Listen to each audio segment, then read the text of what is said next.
Chapter 21 Waterfall. I shall save you! Show yourselves, you dogs! You curs! Ha!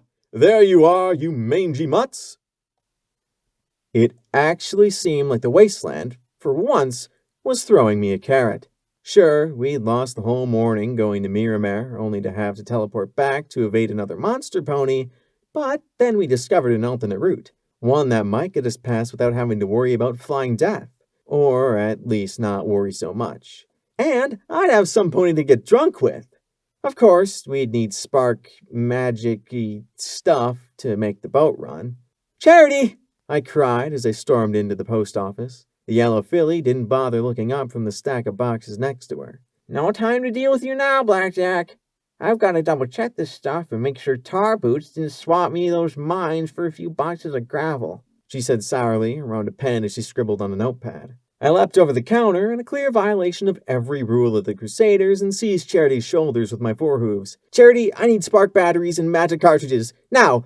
Or gemstones. I need them right now, please. Her eyes lit up and rolled thoughtfully, and with a flip of her head, she spat out her pen and sent it spinning through the air to land neatly behind her ear. Well, adding in processing costs and the getting on my nerves tax, I figure we could sell them for... And we're broke, I added.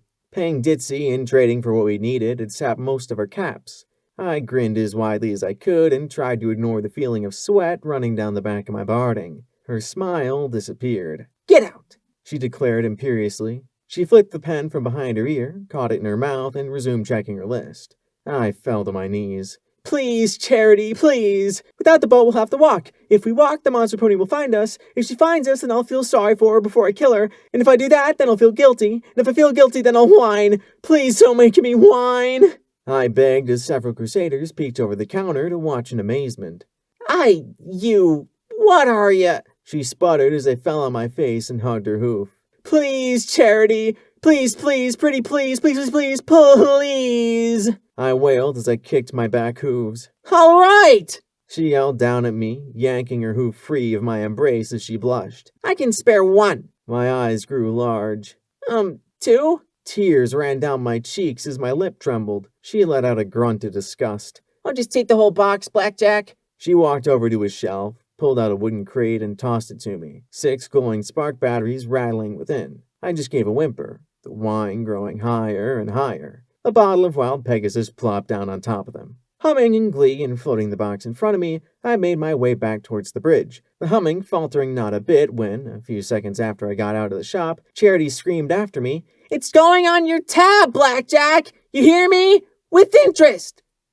Seahorse used to be an Equestrian Navy patrol boat. Oil Can, the rust-coated engineer mare, explained as she trotted to a hatch in the stern deck, her horn glowing as she undid the dogs and secured a rag in her curly red mane. Doubt there's anything original on it besides the engine, though. I figure the last 20 years or so we've had to replace everything at least once. She hopped nimbly up into the air and disappeared down through the hatch.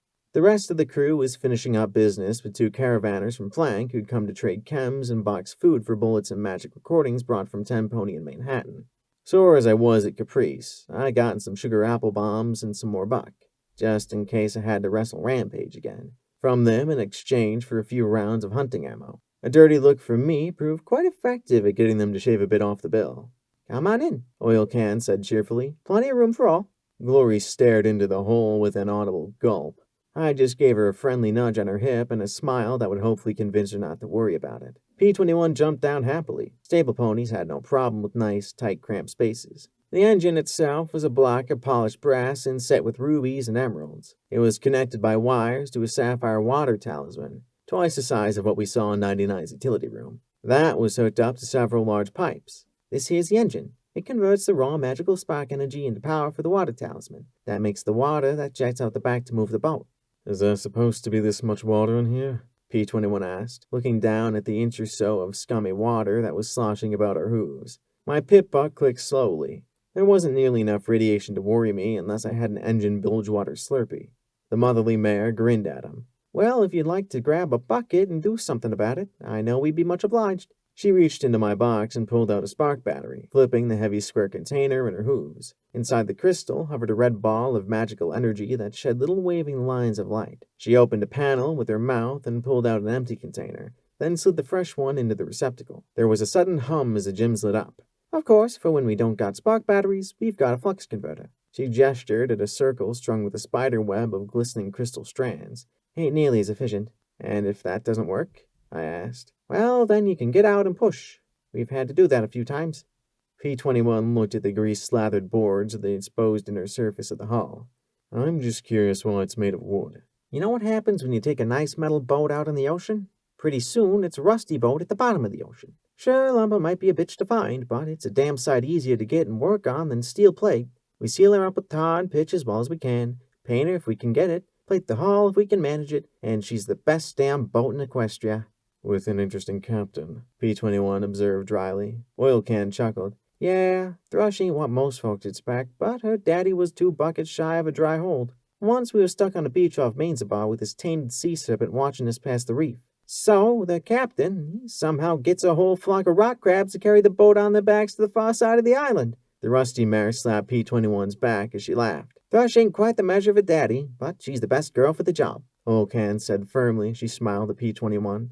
I had my reservations, but she's the mare who loves Seahorse the most. She was willing to let her daddy go to keep it. The rest of the spark batteries went into a locker above the engine. Seems to me going downstream wouldn't require much power, P-21 said. Shows you don't know boats, boyo, Oil Can replied. Going downstream, you've got the water pushing you into rocks, beams, snags, and worse. Half our power is just spent maneuvering around obstacles, and the other half fighting the current. Just wait till you see the towers. Any boat that tries to go with the flow is in for a nasty surprise. The Hoofington River eats ponies. With all the rain about, there's a lot of energy in all that water. Just another thing about this place I hated. I found myself scowling in the direction of the city. It seemed so wrong, like it was a trap trying to draw every pony in with lures of riches and food. I wondered how many ponies had come to Hoofington and ended up killed by raiders, poisoned by taint or radiation, or sucked dry by enervation fields. The more I thought about it, the more disturbing it became. Even Lacuna's goddess seemed distressed by this place. Hoofington, the city that kills. It kills ponies when the zebras burned it, killed zebras as it made itself the target of the war, and now it killed every pony it lured in. I could almost hear the cards shuffling in my head. Hey, you okay, Blackjack? You've got a shooty look on your face, P-21 asked, giving me a nudge. I had a shooty look? I needed a mirror.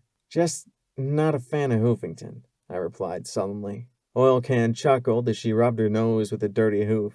Heh, join the club. I used to live in Friendship City. Nice town. Maybe a touch crowded, but a good place to live, she said as she checked some power cables. One day, her daddy's in port and so damn drunk that the town assigned him a guard so he wouldn't blow something up on accident. He mentions that he needs an engineer. I've got a comfy life ahead of me, but he goes on about the riches, the adventure, the sights, the adventure, the rum, the adventure, the sex. Oh, yeah, did I mention adventure? Boyo talked me into bed and then on to his boat. Been a lot of places, but Hoofington's always been the worst. Always has enough treasure to bring you here. Always has enough grief to make you wonder why you came in the first place. Bilgewater got eaten up by a river serpent this trip. I doubt he'll be the last. But the Seahorse will be back. I'm sure of that. So why do you stay? P-21 asked. Oil Can smiled, reaching out to touch the engine. There was a lover's look in her eyes. Oil Can sighed and smiled, reaching out to touch the engine. There was a lover's look in her eyes.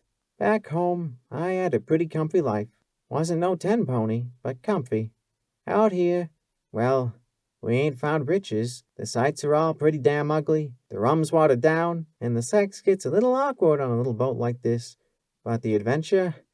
He sure wasn't lying about that. Long as the captain can steer straight, I'll keep her running. To Hoofington or hell itself. Seahorse wasn't exactly made for a luxury cruise. The 5 of us had one room to ourselves, and that had only 4 hammocks. We had to shift the footlockers into the middle of the space and throw some blankets atop them for Lacunae. We were allowed to be there, sitting on the narrow walk that ran along the sides of the boat, between the rails and the superstructure. P-21 pointed out that, since I couldn't fly, all my fancy new barding wouldn't be much better than an anchor. Damn it. What was the point of having cool-looking armor if I never got to wear it? There was a hum in the back of the ship that grew louder and louder. Then 2 streams of choppy water blasted out the rear of the boat just below water level. Tar boots and oil can untied the lines and jumped nimbly into the rear of the boat, and the swoosh of the water plumes increased. At the stern, on top of the superstructure at the highest point of the boat, was a wheelhouse. For windows, it had rusty slats of metal that Thrush peered through as she moved the seahorse upstream of the bridge before slowly turning the boat around. Immediately, the whoosh died to a gurgle as a powerful current carried us downstream. I had to admit that I am a complete and utter pansy when it comes to flight, but if the whole height thing was taken away, I liked the sensation of being carried along without having to walk around. "Keep your eyes open," Captain Thrush called down to us as we sat on the walk, leaning on the metal rail. I kept Tars's rifle handy as my eyes scanned the scummy brown water. "What am I looking for? Till we get to the fork, anything poking out of the river bottom, or any pony with a missile. We might come across some hoppers after fallen towers, but till then our biggest risk is running into something sharp and pointy," she said calmly, making only the slightest adjustments to the boat's heading and letting the current do the rest. "Are ponies with missiles a common problem?" I called back, looking at the increasingly thick ruins lining the river and deliberately not looking at the enigmatic towers on the other side of the boat. This close to the core, I felt odd, lightheaded. I could only assume it was the enervation fields of the city nipping at my cells. Thrush was keeping the seahorse in the middle of the river, but I felt the urge to ask her to move closer to the rubble-strewn western bank. She grunted. "Reaper wannabes and raiders mostly. They gather in small groups to prey on riverside or flotsam. Unless they got something big, we generally don't worry too much about it." She gunned the engine and threaded the seahorse around a spur of concrete just barely below the surface. I spotted it only as we slid past it close enough to spit. Glory proved the most valuable pair of purple eyes. Standing in the bow, just in front of the turret, she and the crew's lookout, a young green earth pony mare named Seabiscuit, spotted hazards lying just under the surface that I couldn't even see as we passed them. Glory pointing them out with her wingtips so that Thrush could see around them. As the river carried us along, the ruins became even larger and more elaborate and damaged. Blocks of apartment buildings had slid right into the water and filled it with deadly debris. Pipes blasted jets of yellowish-brown, foamy, filmy water every few hundred feet as the land drained into the river. A small camp of 4 ponies, raiders and the bloody bites on their limbs. I sighted them carefully, didn't see anything resembling a missile, and was about to fire when the captain said, "Don't, gunshots carry on the water." Reluctantly, I lowered the rifle. "I thought you weren't an executioner," the dusty voice said softly. "I'm not an executioner. They were raiders," I muttered to myself, glancing at the dealer, who was looking at the raiders with pity. "They're dying from a disease already. It's going to kill them one way or another." I remembered the mare and mare who had gorged till her stomach burst. It's not an execution if they're already going to die. I flushed in anger as I saw Glory look back at me. Great. Now every pony was going to know I was losing it. "Oh, well, that's convenient," he said with an understanding little nod. So long as you're granting mercy, it's okay. Funny, wasn't there another pony using the exact same logic just yesterday?" "Shut up," I hissed softly. "Of course, it wouldn't be the first time you've done it," he continued. "Shut up!" I yelled at the pale bastard, levitating Cupcake's revolver and pressing it to his forehead. "Why the fuck do you do this? I was feeling halfway good, and then you... Why are you trying to make me remember killing them all? Why can't you just let me be happy?" My magic tightened on the trigger. Sure, it wouldn't kill him, but I'd feel better. "Blackjack?" Glory said in a fearful voice as the dealer melted away. The gun was pointed right between her shocked eyes. My magic released the gun at once, and it bounced off the deck and landed in the river with a little splash. I stared into Glory's fearful and hurt eyes and felt myself start to shake. I hadn't had the shakes like this in a while. I thought that I was over it. I'd put it behind me, matured, moved on. I am a fucking idiot. I hadn't put anything behind me. I'd thrown it in the closet and forgotten about it. I'd murdered 40 foals, executed them. I'd rationalized. I'd justified. But my mind wasn't letting me go. "I'm sorry, Glory. I wasn't talking to you. I'm just sorry." I saw the conflict in her eyes as I looked down into the water. Then she jumped over me and disappeared below decks. "Well, that was interesting," Thrush said from behind the wheel. "I don't want to talk about it." She smiled and shook her head. "Didn't ask if you did. You don't have to explain to me. I talk to ghosts too sometimes. Not quite what I was dealing with. At least I hope not. You do? Sure. Dad asking me to shoot him, she replied in a soft, casual voice that made me shiver. Looking back, I probably should have. So it's only fair he gets to haunt me from time to time, right? Sometimes all it takes is 1 second, one wrong action, one little mistake, and something precious is gone for good. All except for the regrets. B-21 had as much affinity for sea travel as I did for the air. He lay with his face in a bucket on the stern deck behind the wheelhouse. Really, I didn't mind the rocking at all. It gave me something to think about besides that my brain was playing nasty tricks on my mind and I had almost shot Glory in the face. True, she'd shot me first, but we were way past that. My ears flicked as I heard a distant sound, like a deep breath being drawn continuously. It made my mane begin to itch in apprehension as I looked first at the fire-gutted ruins across the river and then at the grim walls of the core. What is that? I asked Thrush as I rose to my hooves. Fallen towers, she replied in a soft, grim tone. You ponies better get down inside and tie yourselves in. This is going to be a little rough. Her horn glowed as she lifted a length of rope and started tying herself to the boat. Somehow, I sensed a whole river full of understatement in that as I rose as high as I could, looking for the source of that terrible sound. I heard the others getting below, but I couldn't go hide. I had to see just what we were facing. The captain yelled something at me about breaking the first rule as I staggered forward. Passing the gun turret, I saw Oil Can pulling out the guns. Our eyes met, and I saw the fear in them. This was something bad. I rushed to the front of the boat and ran into Seabiscuit trying to go the opposite direction. The sea green mare balked and backed to the bow of the boat as the deck heaved. We were moving fast. Really, really fast. The wide river now seemed ominously narrow, as if all the rubble and junk had constricted it into a foamy flume. The boat gave one more lurch, and the mare gave up trying to move back and instead began to frantically tie herself to rusty metal rings set in the deck. Tie yourself down! She yelled, but I wasn't really listening at that point. My eyes stared out in front of me as I felt the sensation like taking a cold bath wash over me. Like everything else in Hoofington, I suspected that the massive core towers rising to the rolling clouds were ridiculously over-engineered. However, despite that, during the war's fiery end, one of the towers had broken off 10 stories or so up and had fallen across the river. The heavy, armored face of the fallen tower acted as a dam of sorts, and the tower's fall had shattered and knocked down a half-dozen more buildings that were now also lying in the swirling fury of frothing water. The water poured over the jagged stumps of fallen foundations like saliva over teeth. The river was hungry. How in hell are we supposed to get through that? I shouted. Then I stared as the boat flew between a pair of streetlights. We weren't going down a river anymore. This was a street. The impromptu dam had driven the river out of its banks, and now we were navigating racing currents running through the ruins of shattered office buildings. Broken foundations and rusted streetlights flew past us as the water flew forwards faster and faster towards the source of that perpetual inhalation.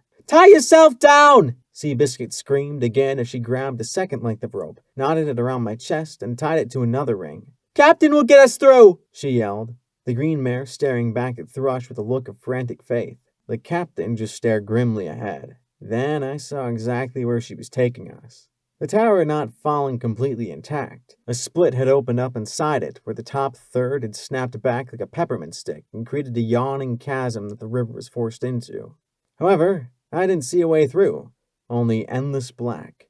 The seahorse seemed to hang, suspended on that eerily smooth rolling tongue of water that poured down endlessly into the gullet of the fallen skyscraper. And then, with a blast of cold, wet mist, we plunged into the darkness. I gripped the rail with my hooves as we plummeted into the hollow interior of the skyscraper. Then, just as we'd fallen down, the water rose into a vertical wall again, and this time we were going up. The seahorse rode the arcing wall of water as it poured along the interior of the building like an enormous pipe. In my mutated sight, I could see the rusted steel beams stabbing at the seahorse like spears. Something banged against the underside of the ship, and I felt the entire vessel jump as we raced wildly down the interior of the building. Cracks in the wall sprayed cold, foul water in my face. I had no idea how any pony could navigate this passage. Then I spotted light ahead, and with it the sight of another wall of water turning sideways. How could a vertical wall of water move sideways? Hang on! Seabiscuit screamed in my ear. I wrapped my front hooves around the railing as we approached that surging sweep of fluid. For a terrifying moment, I swore we flew. My stomach rose in my throat as we were ejected from a second split in the side of the tower and right at the face of a fallen apartment building. The water rose up, and we rose with it. Higher and higher the boat rose, and I stared down towards the stern. I wasn't sure if I was simply soaked through or if I wet myself at the sight. Then our rise stopped, but Seabiscuits did not. She continued going up and out, connected only by the rope tied to the ring. The rope went taut. Then, with a metallic ping, the metal snapped. Her teal eyes widened in horrified resignation as she started to plunge back down towards the churning water as the boat hung in the air. I screamed as I set my hooves and launched myself into the air, my legs flailing. Save one. Just save one. Her trailing rope smacked me in the face, and I gripped it with hooves, teeth, magic, whatever. My rope would taut as well, and the ring held as we swung back and crashed into the deck of the Seahorse. My teeth rattled as I hit the rail and hooked a rear leg around it. She tangled with the turret. I wondered if we would hang like that forever. A small tilt in the wrong direction, backwards towards the surging torrent sprang from the tower. Then the boat fell. With horrifying, ponderous slowness, it tilted away from the crumbling apartment face as I was looking down at a swirling froth of brown water. There was nothing I could do but clutch that rail with every bit of strength I could muster. Every inch of me was slammed with more force than I'd ever thought possible as the boat fell upside down. My breath blasted from my body in a bubbly scream as I felt like the rope was about to cut me in two. Then I was lifted from the water as the Seahorse reverse capsized, coming to the surface dripping wet and pointing her nose downstream. I opened my eyes, looking for the sea-green pony and staring at the rope trailing in the water. The rope burn had torn away 2 raw strips of flesh from around my forehooves. Just one. Please let me save just one. I floated a buck to my mouth and chewed down as the Seahorse raced towards a jagged strand of crushed buildings and debris. My heart thundered as I heaved with all my strength. I could barely breathe as I looped the rope around my forelegs and pulled, and looped again. I clenched my eyes shut, imagining the beams and concrete ripping her apart. I felt as if one of those jagged spurs had lodged straight through my chest as I pulled again and again. And then a limp green form came over the rail and fell atop me. Water dribbled from her mouth as she lay there. One. Just one. I whispered softly as I rolled upright and pressed down on her sides, trying to force the water out. Thorn. Roses. Tumbleweed. Scoodle. 11 zebra. 40 foals. Let me save just one. She lay there, another corpse, my heart racing so fast that I collapsed beside her. Thorn. Roses. Tumbleweed. Scoodle. Zebras. Foals. Seabiscuit. Then she coughed, gasped, retched, and vomited water. I shook as I fought to sit up, trying to do something helpful and managing just to blubber and hold her shoulders as Tarboots walked carefully along the heaving deck, rushing to help. She drew one shaking breath after another as I fell on my back, gasping for breath with the blood-soaked rope tight around my hooves. Everything fell away as I smiled. I saved one, you bony son of a bitch. I saved one. Wake up, Fishy. Fishy? My mom called over to my bed. I know you're awake, Go Fish. You're smiling. I'm not. Sleeping. And I snored loudly to prove it. She bumped me with her nose. Security mares have to wake up and do our jobs, Fishy. I don't want to be security, Mama. It's no fun, I muttered, looking up at my lavender mama with her smart, indulgent smile and striped purple and red mane. Security's the best job in the stable, she said softly.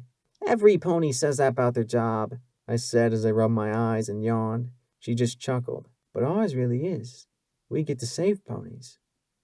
Why do we gotta be so mean to the boys, Mama? I asked as my eyes looked over at 2 bucks walking with their heads hanging, following 2 mares. They looked hurt and something else. I didn't know what shame was back then. She smiled sadly as I got a green alfalfa smoothie from the cafeteria, munching on the sweet grassy sludge. We don't, but a lot of mares can be mean, so a lot of mares are mean to the ponies they think it's okay to hurt. But why? They're not in my classes or nothing. What do the colts do? I asked as I ignored the spoon and straw and chowed down. They do something very important for the stable. They make babies. I imagined something like a little factory where little fillies were assembled like dolls. They do? Mm-hmm. One of them made you, she said with a smile. Not sure which one, but... She flushed slightly. She said that to herself more than me. But what did they do? I asked with a little frown. Well, in your grandma's time, colts and fillies shared all kinds of jobs. All except for one. The overmare. Every pony got a baby to take over their jobs when they died, whether they were bucks or mares. Then one day the overmare had a baby colt. The males were happy because there were a lot more mares than bucks anyway, and they thought the rules weren't fair. I grumbled. I don't think the rules are fair either. It's stupid I gotta go to bed when I'm not even tired. If you did, maybe you wouldn't have problems waking up, she said as she levitated a napkin to wipe my face clean. Anyway, the overmare said that the colt couldn't become an overmare because he wasn't a mare. The buck said the overmare was breaking the rules because she couldn't have another baby. Then her foal died in medical. The buck said the overmare had killed him to have another baby and demanded she be replaced, but there's nothing in the rules for taking away an overmare's job. I gasped as I squirmed, trying to get away from her floating napkin. And did she, Mama? She just smiled sadly and shrugged. The bucks thought that she did, and they were angry. They took over the maintenance level and threatened to do something very bad if the overmare didn't step down. The bucks had a lot of mares wanting to help them before, but breaking the air purification talisman would have killed every pony. There was a nasty fight, and several important parts of the stable were damaged. Finally, most of the bucks were captured, and the overmare said that from then on, the mares would run the stable and the bucks would make babies. I munched my green smoothie, making a mess of my face again. Huh. I wondered why I never see any colts in school. Well, except for this one. He's always hiding near the door. Or he was, I said as I tapped my hooves against the table. I haven't seen him since I took him back to medical. She gave me such a sad smile. Try not to think about it, Fishy. Because once you started, you wouldn't stop. Not till it drove you mad. Security were friends with security. Thus, my friends were, by default, the children of security mares. Daisy limped to the corner of the schoolroom where we were being taught our core lessons in security training by the bored, burned-out banality of Miss Textbook. Marmalade looked at the cream-colored filly in concern, at the darkened red bruises on her face and the twitchy look in her eyes. There were bandages on her legs, side and flank. Are you okay, Daisy? I asked, looking at the bruises on her cheek and muzzle. Yeah, I got in a fight, she said, sniffing as if it were no big deal. Daisy always got in fights. As security, she was supposed to fight. We all were. But I always wondered just who she was picking them with. So, what's Teach going on about? She asked, and the honey-colored Marmalade and I looked at each other in concern. Daisy never cared about what the teacher taught. The Ministry of Awesome and how it was just a bone thrown to Rainbow Dash, since she never actually did anything, I said softly. Sorry I asked. She yawned, and we relaxed. Then Duct Tape walked by, and the homely gray filly looked at the three of us. No, looked at Daisy. Daisy looked at her. What are you looking at? Duct Tape shook her head as she backed away. I said, what the fuck are you looking at? And as Duct Tape turned to run, Daisy charged her. No, please, I'm sorry, Duct Tape begged as Daisy plowed into the smaller gray filly and proceeded to pummel her. You didn't see anything, you understand?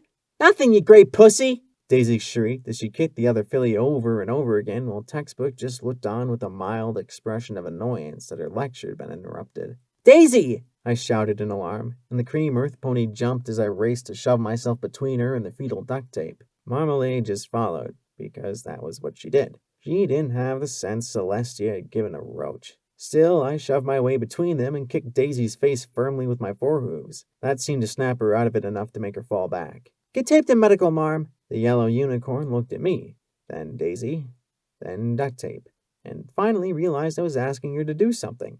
She picked Duct Tape by her mane and dragged her out the door. What is wrong with you, Daisy? I yelled as the rest of the class pretended to listen to the teacher, because that was safer than listening and thinking. The bandages had fallen away, and I stared at the cuts in Daisy's sides and flank.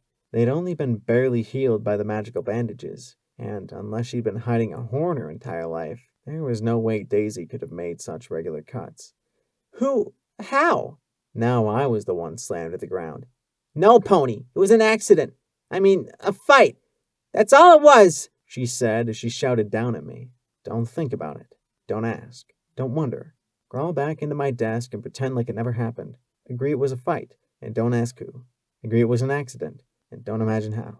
Do that, and she might forget as well, and you'd be friends. Friendish. Did your, was all I said, all I got out. She knew the question. I knew the answer. She tried to shove every ounce of her pain into me, and she had a whole lot of it to shove. I opened my eyes, feeling the bobbing of the boat and hearing the sound of ponies walking above deck. You okay? Glory asked as I stirred. I feel like I got hit by a boat, I muttered, lying there and feeling my heart thunder. I felt bruised from horn to hoof. You did get hit by a boat, the captain replied as she leaned on the rear hatch. Didn't I tell you to get below and strap in? The rest of your friends did. You ran right out to the worst place you could. The captain did not look happy about me breaking the first rule. Seabiscuit, is she okay? I asked as I looked at the torn skin on my front legs. At least my pit buck had saved me from some of the burns, but from the pain on my sides, I suspected I was missing hide there too. The captain's look softened. Yeah, so I won't shoot you for breaking the first rule. Besides, she added with a grin, I have to admit there's no sight like going through fallen towers. I had to agree. I'd be having nightmares about it for a while. I noticed that the captain was also showing raw rope burns and bruises. Normally, I would have waited a few days for the water to subside. The water level was half again as high as it should have been for safe passage, but you folks are in a hurry. Not in that much of a hurry, I groaned, momentarily sitting up and regretting it. I fell back into Glory's hooves with a groan. Where are we? How long have I been out? We're in Riverside, just below the falls. That crash did more than just crush both of you. It also busted a seal on the bottom. We can patch it, but it'll just take a while, the captain said. There's not a lot to see here, but you can take a peek around town. It's a finder's village, so it should be safe-ish. Safe-ish. I like that word. Not quite safe, but in the neighborhood, I muttered sarcastically. I slowly dragged myself to my hooves. Well, get me my barding. Blackjack, Glory said. You just woke up from passing out after having a ship fall on you. And from your pulse you've taken at least another buck. Why don't you just stay here and do something radical? Like rest? I took a deep breath as I steadied myself, fighting to keep from hyperventilating. Nice and slow. Calm. Well, Glory, there's 3 reasons why I have to go. First, I need to get out there so whatever eyes and ears Sanguine and DJ Pony have can see me so he doesn't send that monster pony to chapel. Second, I want to see if there's any pony I can help. Third, and most important of all, I took a moment, looking at her gravely. I really need to go to the bathroom, and I'd rather not hang my fanny off the side of the boat. Glory took one look at me in shock as the captain collapsed with laughter, then seized a pillow and beat me with it till I grabbed my bag and fled outside. After a visit to the town latrine, a ditch that reeked so badly it almost had me reconsidering the boat, I found myself in Riverside. The town of 24 inhabitants was built in a horseshoe-shaped strip of shops adjacent to the river. One floating dock, made of old empty barrels, stretched out to a post in the Seahorse. The roads north and south were barricaded, and the park in the middle of the village held planter boxes filled with vegetables and waxy green grass. Shops were selling pail sides of smoked fish and slabs of radigator meat.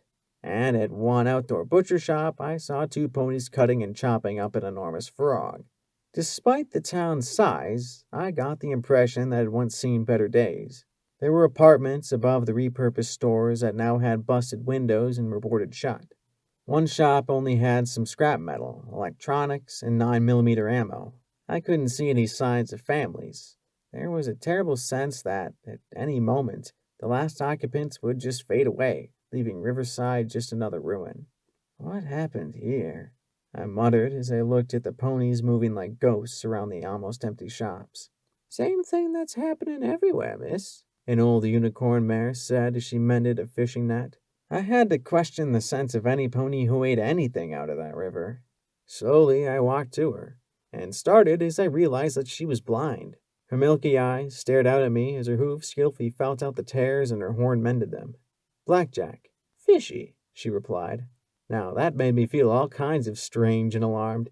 What? How did you know? My name. It's Fishy. Granny Fishy.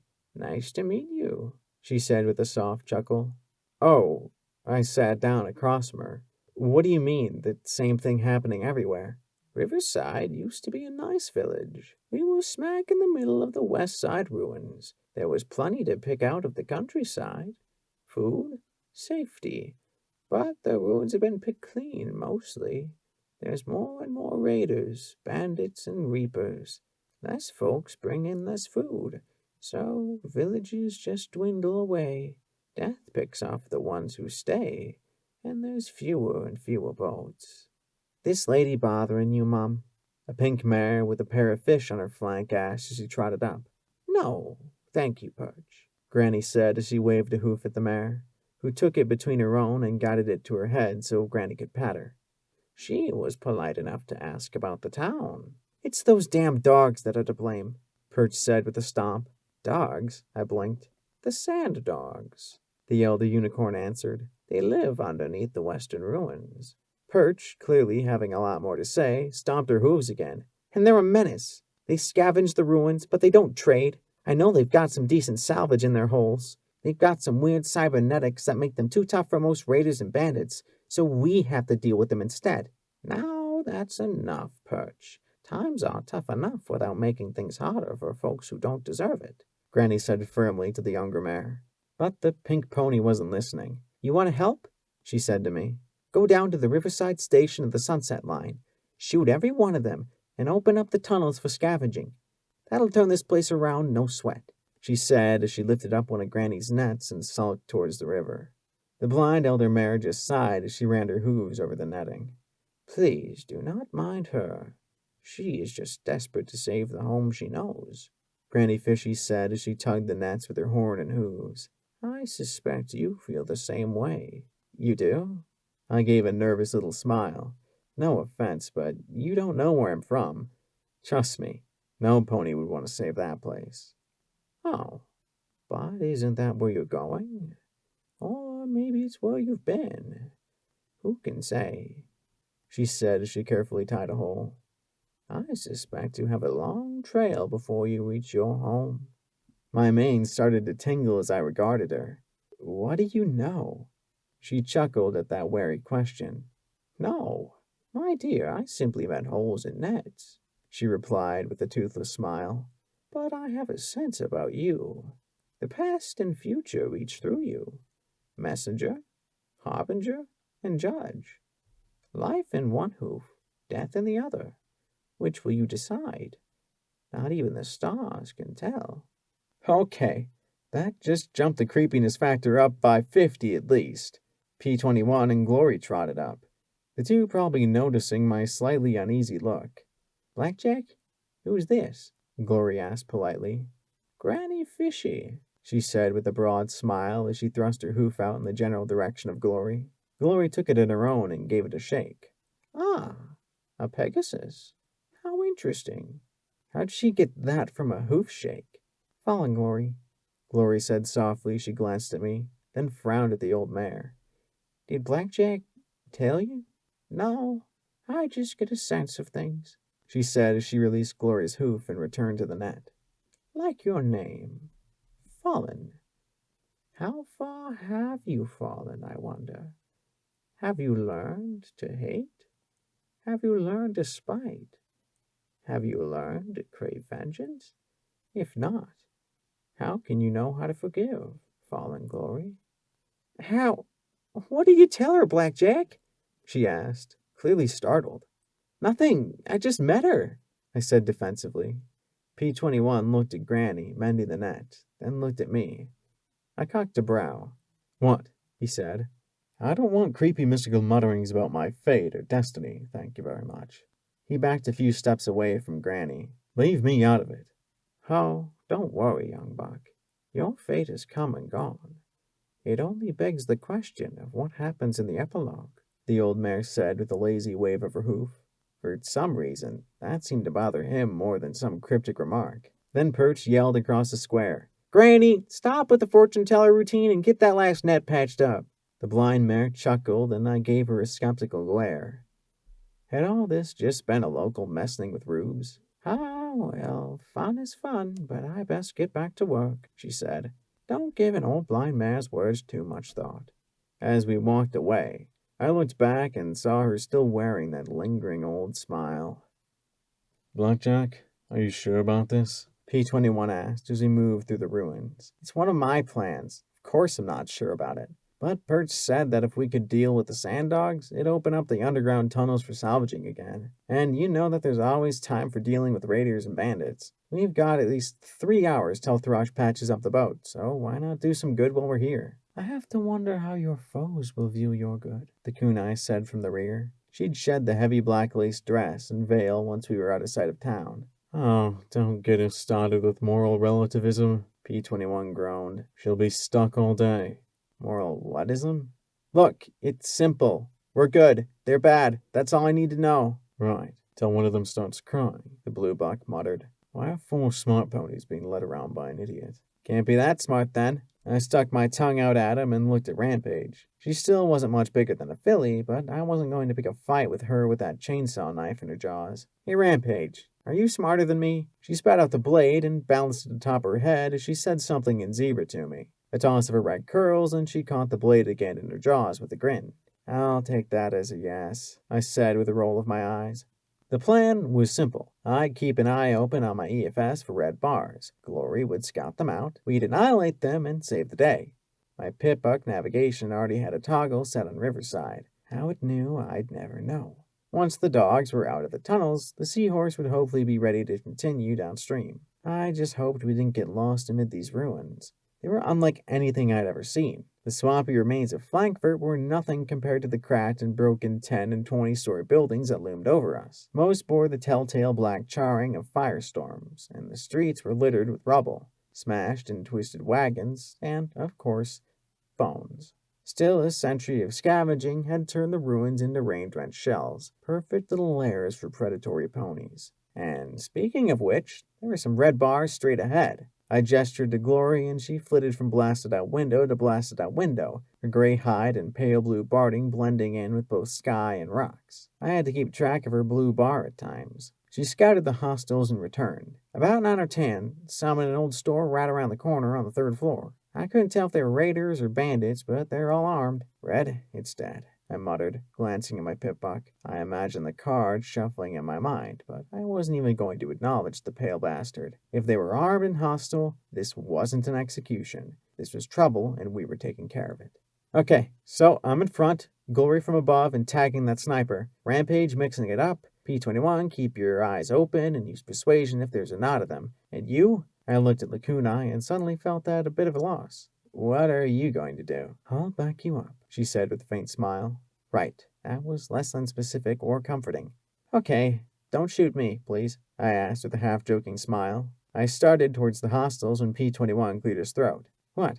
I asked, looking at him and his sardonic little smile. He stretched out a hoof and tapped the helmet sitting atop my saddlebags. Oh, right. Headshot. Good thinking. I levitated and strapped the helmet in place, flushing slightly. Okay, now we were ready? We were. I strolled down the street as clear as day with Taurus's rifle floating ahead of me. Rampage moved like a ponified cat, unnervingly quiet without her clanging metal armor. Glory moved overhead like a silent guardian angel, while Lakunai walked behind me. Where P21 was, I had no idea. Laying mines? Readying grenades? I just knew he'd be there. Through the scope, I saw Mare walking from the coffee shop towards the corner grocery store. I saw the spiked armor, the sawed-off shotgun, and, more importantly, the half-dozen hooves dangling off the sides for barding.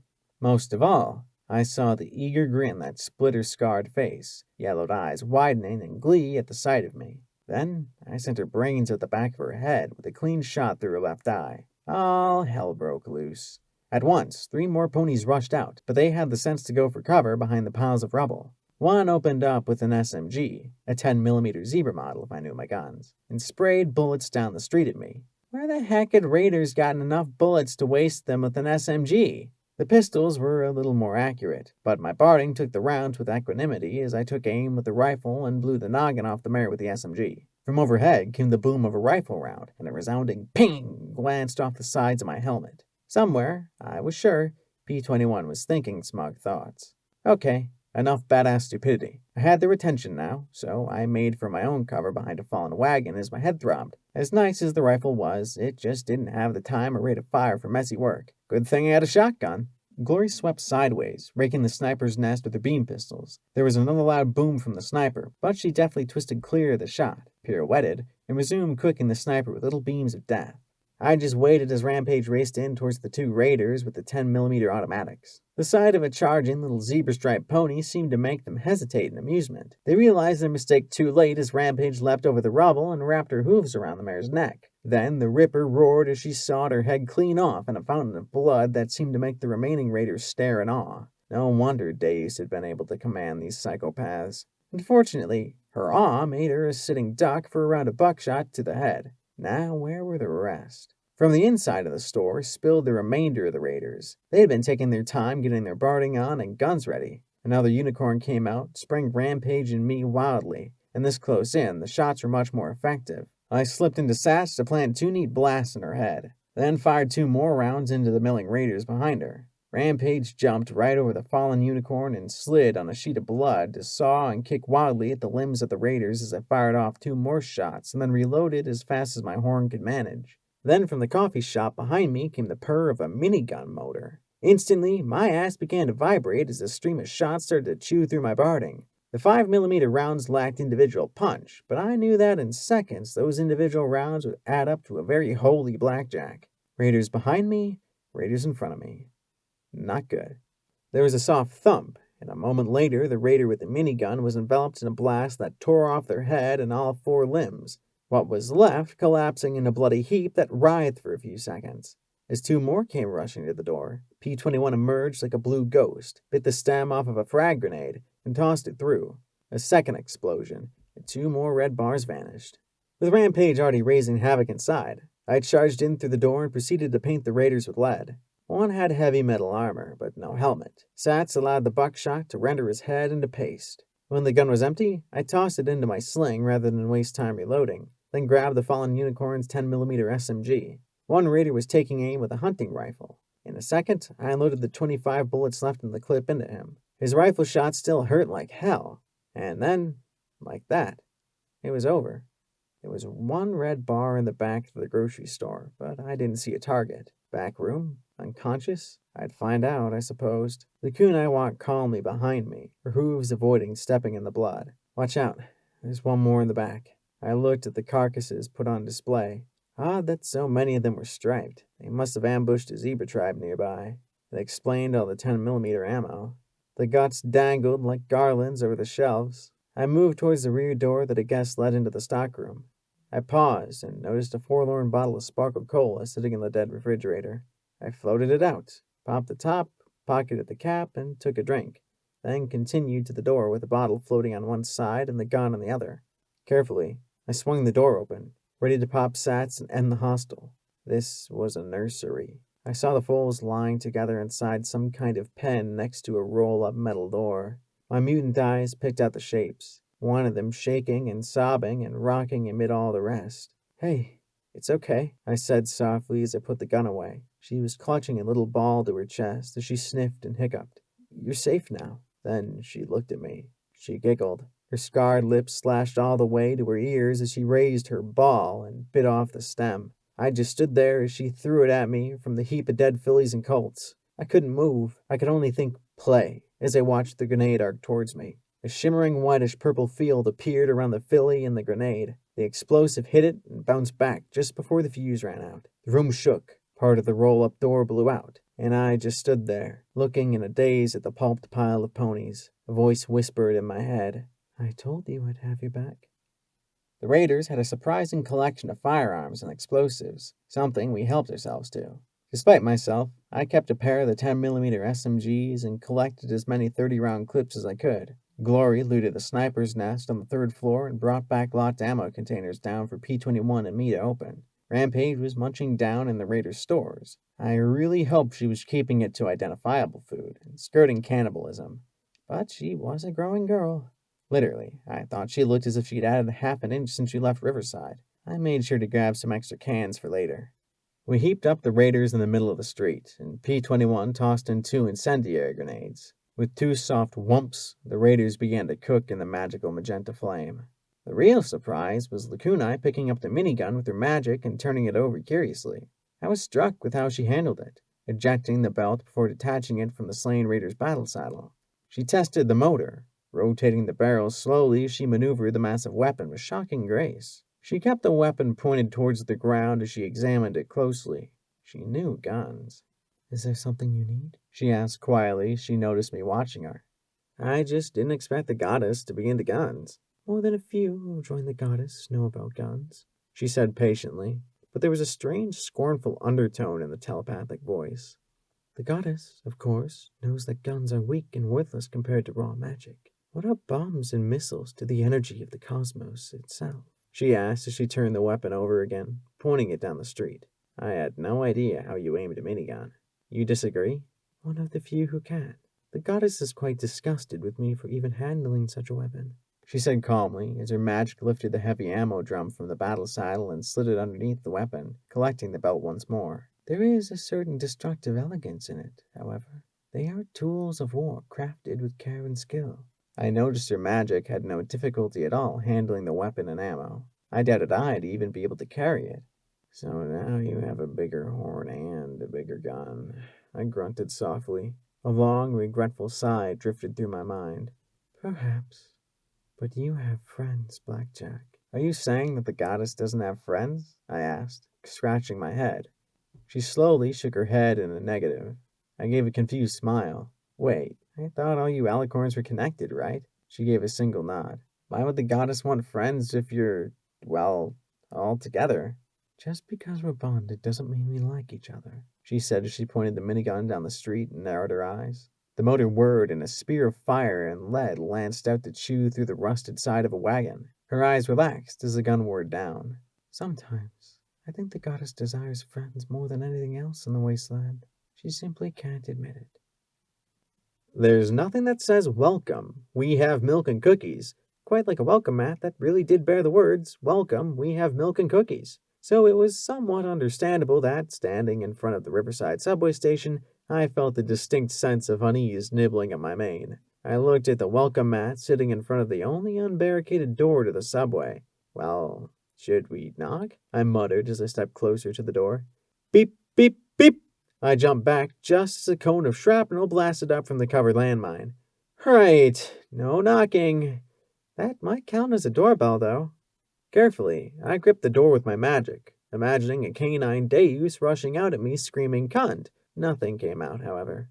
Maybe I should go first, P21 said as he looked at the black doorway. Emergency lighting flickered in the depths. And try not to touch anything, he said as he dug through his saddlebags and took out a pair of wire cutters. He knelt in the doorway, and there was a metallic snip as he cut a tripwire strung across it. I snagged the box of 12-gauge shells as I followed close behind him. The subway was a nightmare of tangled junk and debris with one path snaking back and forth through it. There were 2 mines half hidden in the edges of the trail, but P21 walked with extraordinary cautiousness. I almost made him put on my barding. I might survive 1 mine, but he certainly wouldn't. He froze at a dingy bucket. Blackjack, could you please turn that to face me? He said softly. I slowly rotated the mouth of the bucket to face us, swallowing at the mine within. Calmly, he stretched forward and tagged the disarm tab with his hoof. Thank you. My respect for him rose even more. How did you know? I asked. He gave me a sardonic look. I thought, if I wanted to kill a mare stomping at the front row of ponies, what would I hide a mine in so she'd kick the bucket? Glory gave a nervous little laugh. The pair of us looked back at her and she blinked. Oh, that wasn't a joke? Yes, Glory, it was a joke. It just wasn't very funny. Why don't I just try the head and set them all off? It's not like they can kill me, Rampage suggested with a cocky little cant of her head.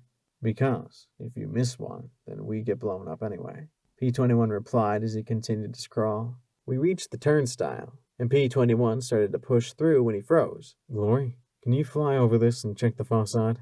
The little gray Pegasus nimbly flew over the top and landed beside a gate. Don't push through that. There's a gas tank and a grenade. P21 had me float his clippers to her, and she snipped the wire to the grenade. Only then did we move past.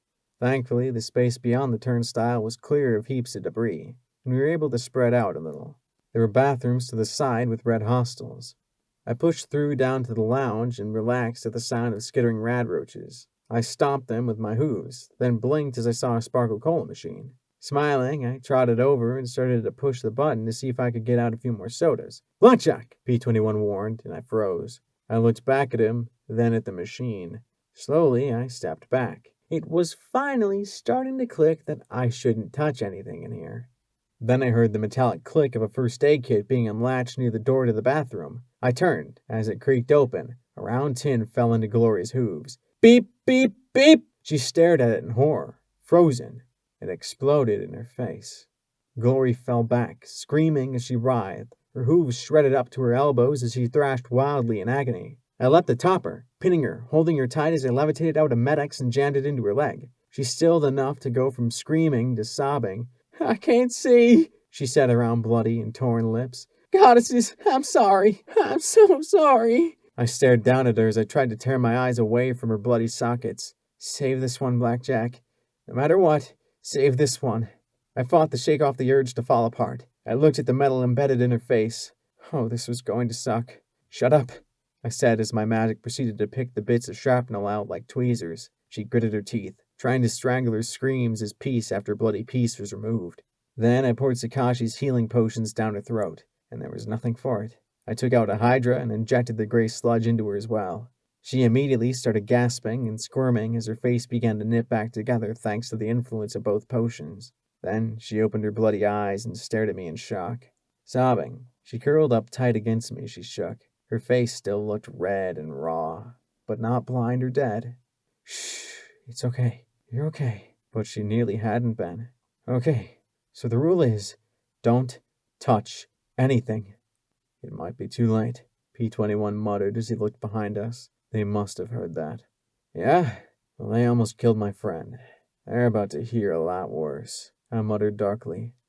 We picked our way down. P-21 found a grenade box with a live grenade inside, a bottle of sparkle cola tied to a bomb inside a steel crate, and 3 grenades rigged to a tripwire. All that was before we even reached the stairs going down to the actual subway platform itself. 3 more mines were on the steps, and he slowly crawled down to them. Then I glanced up and grabbed his rump hard with hooves and magic and pulled him back. Stop, I said sharply as I looked directly above him. 3 little amber lights were shining on the roof just above his head. If there'd been a beeping, who would have looked up? And then I felt him shaking in my hooves. Get off, he stammered. I looked exactly what had grabbed and suddenly felt the noxious mix of shame, embarrassment, and general horror at what exactly I'd pulled in getting him back. It was as if he couldn't move even once I'd moved away. I wanted to give him a hug as he trembled and gasped for air. I knew that was the one thing I couldn't give him. I'm sorry, P-21. It was an accident, I muttered. I know. I know, he said before pressing his trembling lips together as he walked away from us. Just give me a second, he said as he walked back towards the bathrooms. Blackjack, Rampage said in a tone mixing impressed with scandal. It was an accident, I sputtered as I blushed furiously. Hadn't meant to grab that with my magic. He's about to get blown up. I stood and started towards the bathroom. I gotta go apologize. You, Rampage said firmly as she stepped in my path, need to disarm those mines, while some pony with a lot less history, a lot more annoyance, and a lot more regeneration talks to him, okay? I stared at her in shock as she turned away, looking at the teddy bear on her flank as she disappeared down towards the bathroom. I frowned and snuck to the door as well. I wasn't going to allow a repeat of Thorn. I'd bury her alive if I had to. All right, Rampage, he said in that short-breathed voice. I'm not in the mood to talk about it, especially with you. No surprise, she replied. So then why are you staying? He demanded crossly. Why is it every mare around me thinks she can tell me what to do? This isn't 99. No, it isn't. I'm not making you talk. I'm not your friend. You can keep silent and not feel guilty. Lie to my face. Beat the snot out of me if it'll make you feel better. All I'm going to do is sit here. There's a soft thump. And listen in case you do, or until you're ready to go. Or Blackjack blows us all up with a well-timed sneeze. I'm not going to talk about it. No response from Rampage.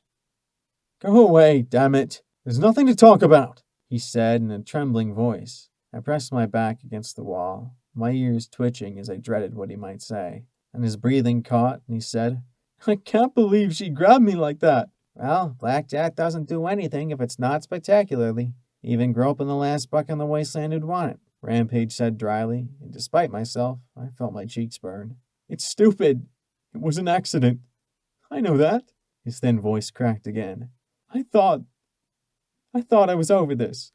Yeah, funny how it's never over till it's over, she said. So is it because she grabbed you, or because she grabbed you? I don't want to talk about it, he said in a brittle voice I never heard before. I was so used to him being calm and stoic, and then there was a horrible hitch in his throat, and then a sob reached my ear. Took you back, didn't it? Rampage said in a calm, mature voice, so terribly different from her normal impudence or the snide tone after killing Thorn. It was an accident, P-21. She saw the mines overhead and just acted. It's what she does, and I know she feels horrible for it. I know. She killed him. She used me, and I know she's a good pony and didn't mean it, but... He broke off in a shaking sob. So, it's because she grabbed you, she murmured softly. I know it was an accident. I sometimes wish she left me outside 99, that she hadn't tried to find me in flank. I feel so glad to be alive till anything, reminds me of that place, and it feels like I'm back there. He sniffed terribly as I clenched my eyes shut. And worst of all, the second she did, I was ready to... He choked like he was being strangled. Perform? Rampage softly offered, and he sobbed again like a colt. I sat there helplessly, crying too as I listened to him right around the corner. A good pony? That's what he called me. He was the good one.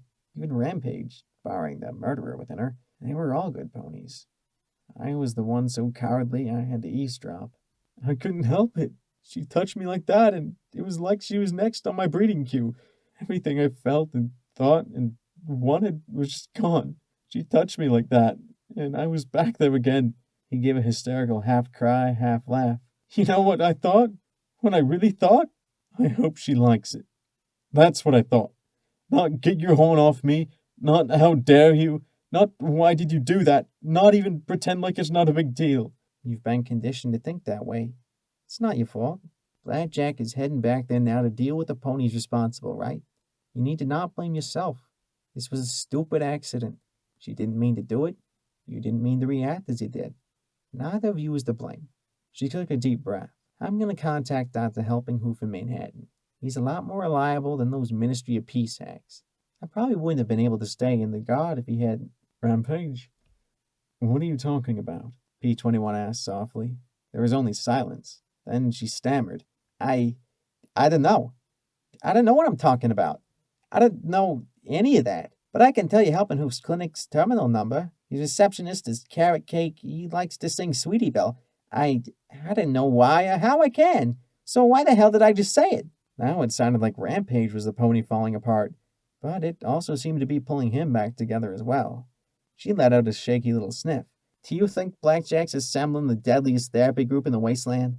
Goddesses, I hope not. Blackjack the therapist. We're really doomed. Then he paused. You know, I haven't heard anything explode in a while. You don't suppose she's listening to us right now, do you? Come on, even Blackjack wouldn't be that dumb. I grimaced, rose to my hooves, and tried to sneak away as I blushed shamefully. I needed to find a hole and bury myself till I sprouted some new brains. They grew like mushrooms, right? Keep them in the dark and feed them shit? Maybe smarts grew the same way. Unfortunately, I was so occupied by thoughts of fungal brains that I kicked an empty Sparkle Cola bottle. Blackjack! The two shouted indignantly as I ran, but afterwards, there was laughter too. Maybe there was also some hope. Okay, what kind of sick creature traps a baby carriage?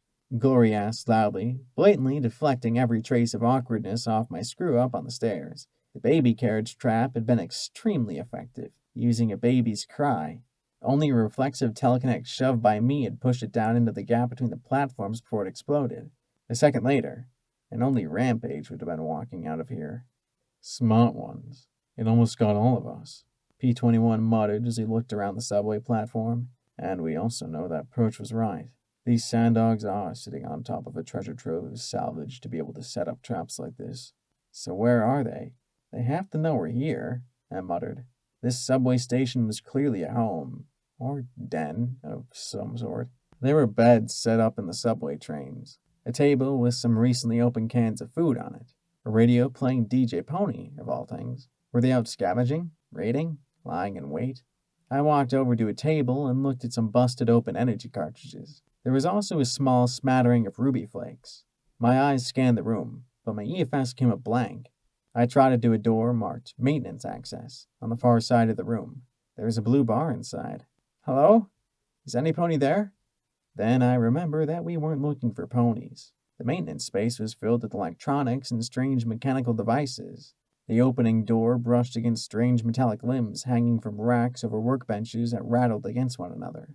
I looked at the tools set neatly in order. On one workbench sat empty Sparkle Cola bottles that held a small stash of emeralds, rubies, and even some diamonds. One corner had a bed and a filthy blanket covering it. I had to admit I was tempted to take everything that wasn't nailed down. For some reason, some pony had taken a small, plush rarity unicorn toy and turned it into a pincushion. It didn't look like there was much of a need for needles in a workshop like this. There was a little sign above it, "No whining."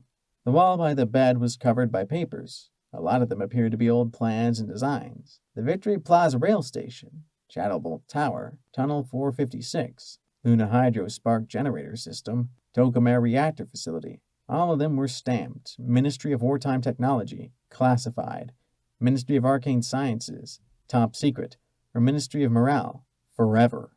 Here and there were photographs of a trio of dogs. One showed them dressed in army fatigues similar to those of Macintosh's Marauders and armed with energy weapons and a lot of explosives.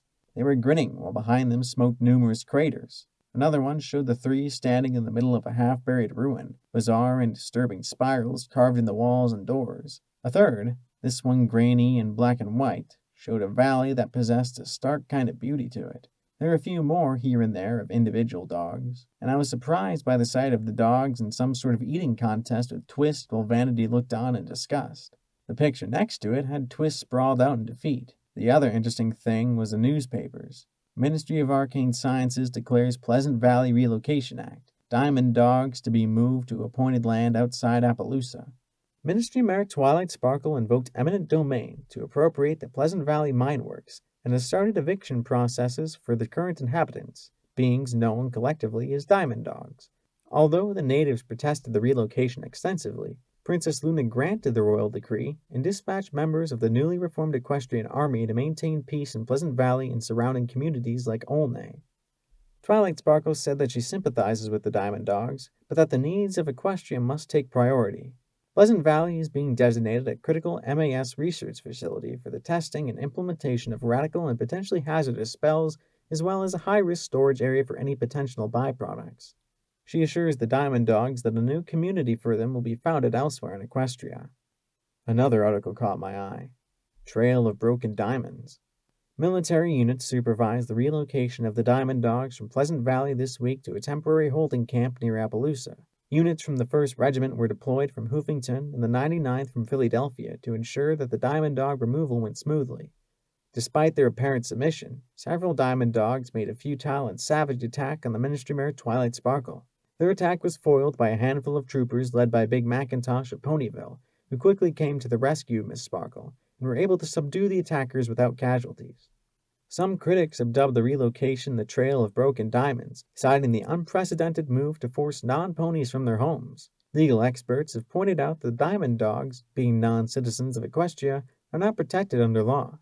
Ministry Mayor Rarity was quoted saying, "Oh, don't worry about those things. They're not like ponies, or even zebras. As long as there's some gems for them to dig up, they'll be perfectly fine. Well, except for the breath, and the fleas, and their nails. Oh, and don't get me started on their manners." Critics of the plan have pointed out the region set aside lacks sufficient clean food and water for the Diamond Dog population, and speculate they will try to return to their homes in Pleasant Valley. I looked at the picture of a very relieved and slightly mussed Twilight Sparkle shaking the hoof of a slightly flustered Big Macintosh. Behind them were 2 rows of canine creatures walking away and carrying bags and sacks or pulling wagons. Pegasi flew overhead with their guns trained on the canine creatures. Off to the side, Applesnack, Doof, and Twist were pinning 3 canines while Vanity tied them up. Hoofington, Golden Blood to welcome Diamond Dog workers for reconstruction? And beneath it, Golden Blood unfit for position? I saw one of the 3 from the second photograph shaking the hoof of a pale, sickly-looking unicorn. The canine, his vest ripped and patched, hardly looked happy about the deal. To be honest, neither did the unicorn. Golden Blood, once famous for his stirring Hoofington Rises speech prior to his collapse on the ruins of City Hall, has arranged for several of the strange diamond dog beings to be permitted to aid in reconstruction efforts. The reconstruction effort to stall due notably to the fact that ponies are absolutely lousy with digging. Diamond dogs possess a capability to dig that far exceed what we can accomplish with sweat and magic alone. Employing diamond dogs is the difference between having Hoofington completed in 3 years or 30. A Hoofington native, Goldenblood has received increased criticism for diverting substantial resources to the reconstruction effort, and has drawn the ire of aristocrats across Equestria for proposed taxes to pay for the war.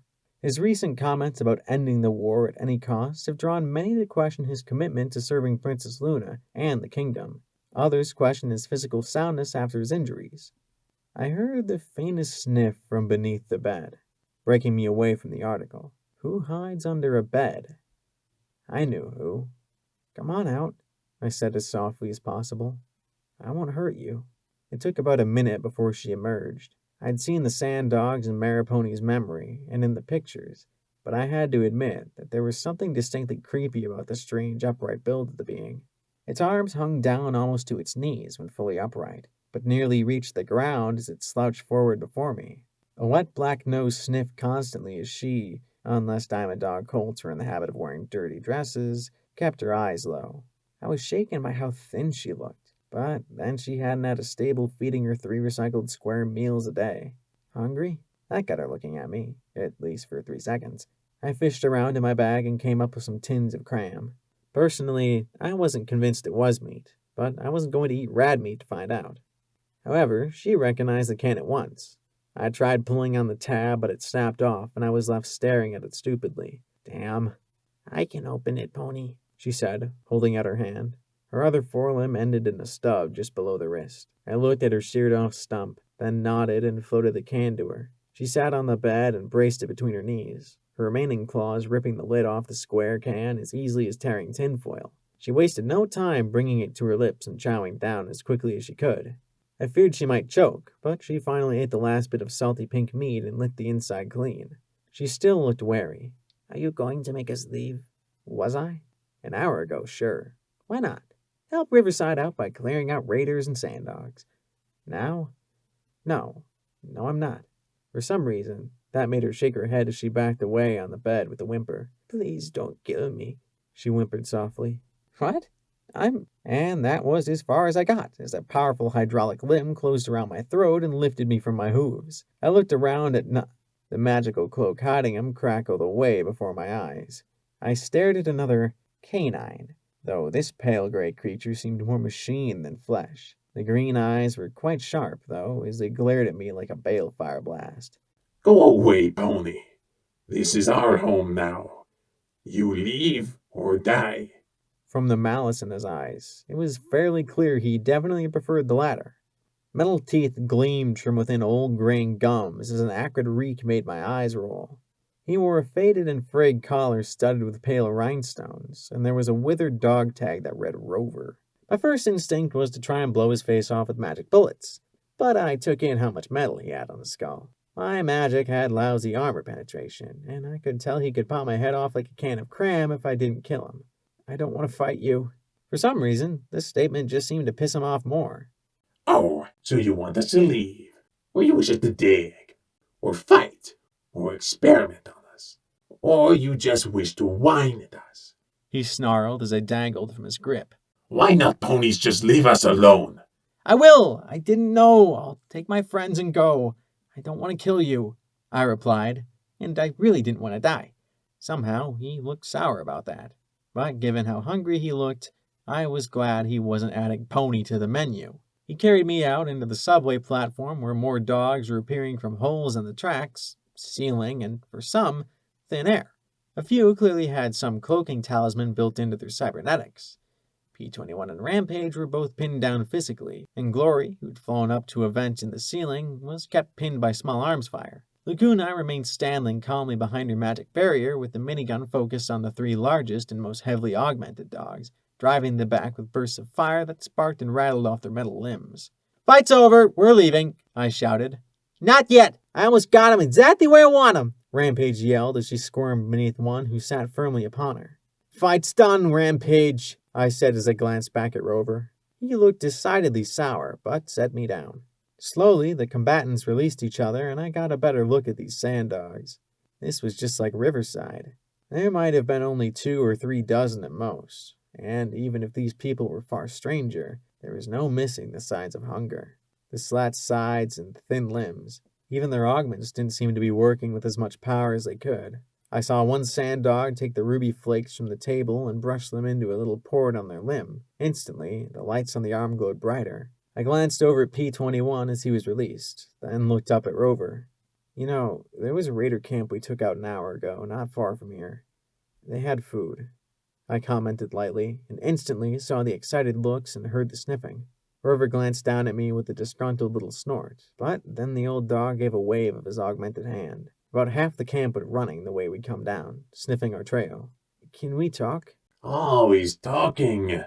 Why can't ponies just leave? He grumbled as he started back towards the maintenance room. Because I want to help you, I replied. I heard P-21's groan from all the way across the platform. What happened to you? What happened? He froze and straightened, turning and looking down at me. His eyes seemed to glow. What happened? He growled softly, and then turned with a snarl, flinging his arms wide. Pony happened. Pony take home. Pony take gems. Pony take lives. Pony take world. Pony take everything. Ponies tell us do this. Ponies tell us go there. Ponies tell dogs shut up.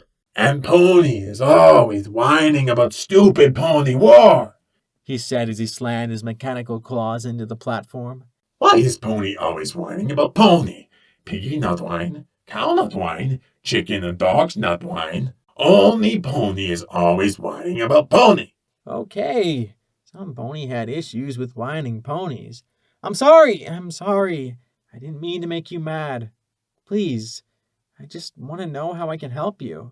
Please. He said with a little snort as he looked at me with narrowed eyes. Only one pony say please and mean it, but he just used dogs too. You mean Golden Blood? He gave a hiss. He come to us in desert. Dry sandy ground. No gems. Only rocks. Tunnels cave in all the time. Not home. He asked us to come to city. Dig tunnels. Pay in gems. Stay. Say city home to all that help build it. We come. We dig for ponies and he pay in gems. Digging is hard and dangerous. Dogs get hurt. And pony magic not work well on dogs. Pony use dogs to make machine parts for dog and pony. But city tunnels not home either. Dogs want dogs home. Gold Pony say he try and help. And did he? He talked to Pretty Pony Princess. He tried to tell us not go home. Home not home anymore.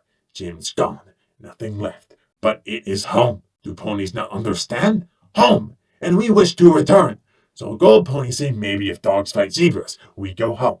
And we fight. But there are many, many zebra. Then one day, not many dogs left. We ask, can we go home now? He made the strangest little snuffling noise. Golden take me home. Valley, gone. Big pony building instead. Tunnels full of poison. Ponies poisoned our home. Our home. Dogs not poison pony home. Dogs not make pony kill for dogs. I'd go back. Try to tell others. But others return home anyway. Poison home is still home. Ponies call them stupid. Ponies try to make us leave. The snuffling noise increased, and I realized the old dog was trying to cry, but had lost the ability. Dogs know. Okay, Pony. It is our home. Dogs know we die there, but it is dogs' home. Let dogs die in our home. But Gold asked us to come back to Hoofington. He say please. He say sorry. He means both. Some come in tunnels dogs dig, and we stay. Bombs fall. Many pony die. Many dogs die too. He let out a growl. Even after bombs, Pony is telling dogs to go. Always. Always, always, always. And I had too, I had to admit, feeling sick to my stomach. The moment Perch had told me there were things in these tunnels with something that could help Riverside, I'd taken a tangent away from saving 99, like an idiot.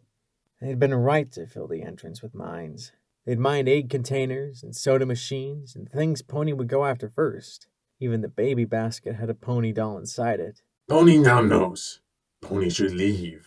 Rover said as he took the young dog's hand and returned to the maintenance room. I sat down hard and looked over at my friends and the dogs who'd remained to watch us. Slowly, I stood and trotted back towards the still open door. As I knocked, I heard Rampage say to P21, "Told ya, 5 bits, pay up." "May I come in?" I asked as I saw Rover trying to wire together a child-sized mechanical hand. He growled faintly as he glared at the metal. Well, it wasn't a no, so I stepped inside and watched as he worked the tools with familiar skill. He opened up a tiny port and shook in a few crushed emeralds. The lights on the hand immediately lit up, the claws twitching. "I'm sorry," I replied. "I didn't understand." He took the hand and attached it to a brace. The young dog took it and attached the device to her stump. She gave a yelp, and then the hand twitched as magic animated the metal. She stretched and gave the old dog's scarred cheek a lick before backing away. I fished out another can of cram for her. Rampage didn't eat all of it. Her mechanical claws tore open the can as easily as her natural ones did. She looked up at me warily. "Thank you, Pony," she said, drawing another sharp look from Rover. Then, as an afterthought, she added, "I'm Fifi."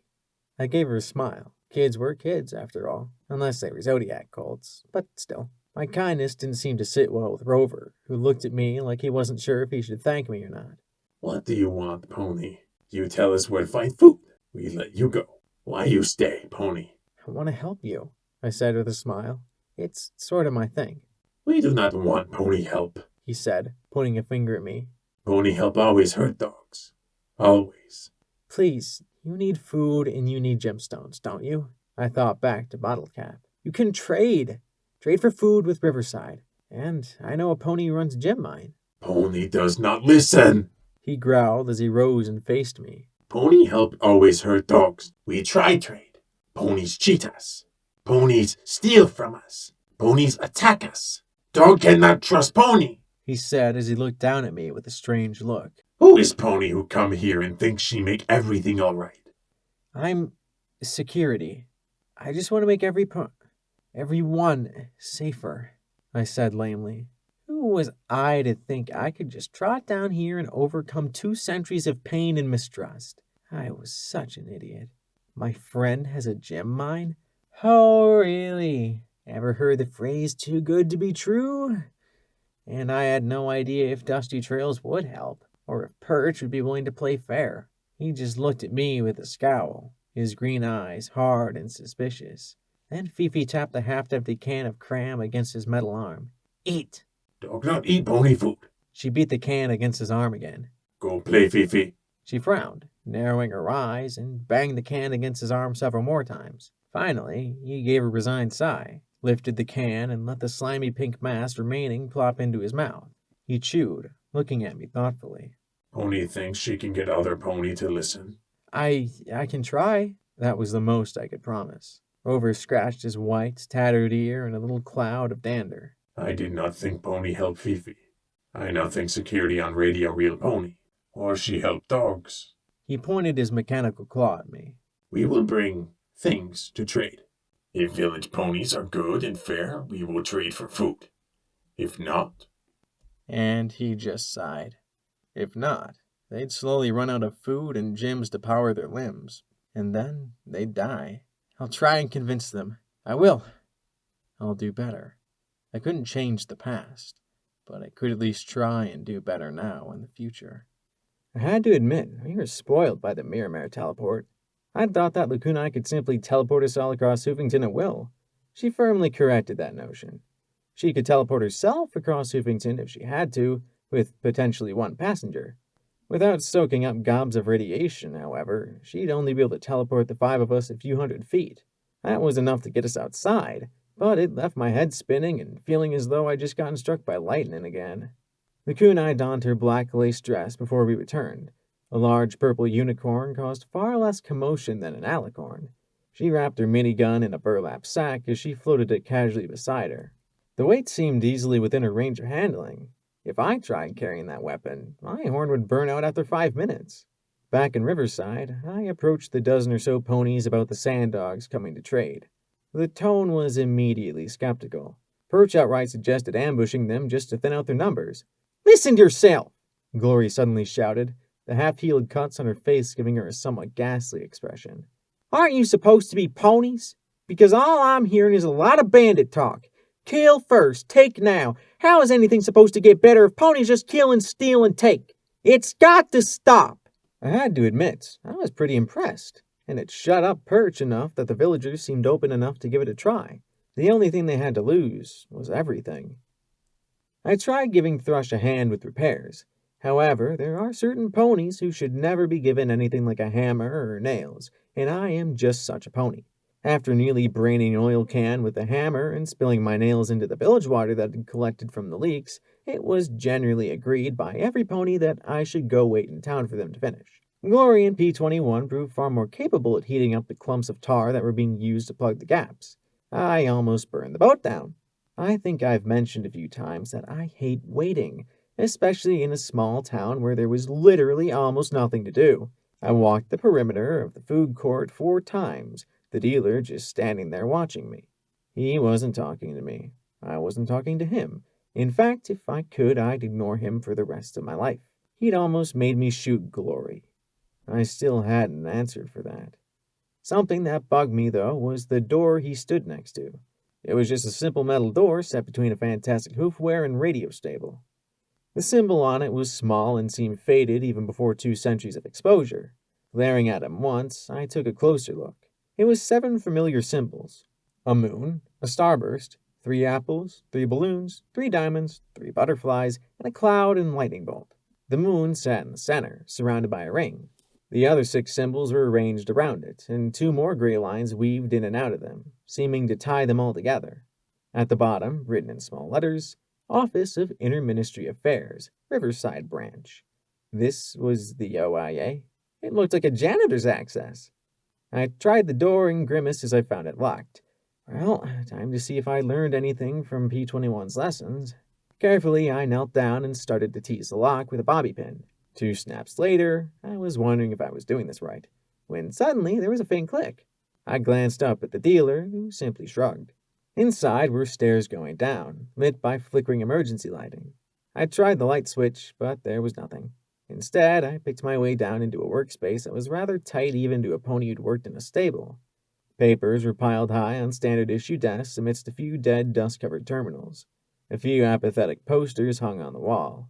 OIA, we bridge the gaps, and how can we help today? The only one that caught my attention was the one that read, do better. There weren't any pictures of the ministry mares. In fact, the only pony who did decorate the walls was Princess Luna. Her expressions varied from stern to mischievous to knowing. I flipped through some of the papers at random.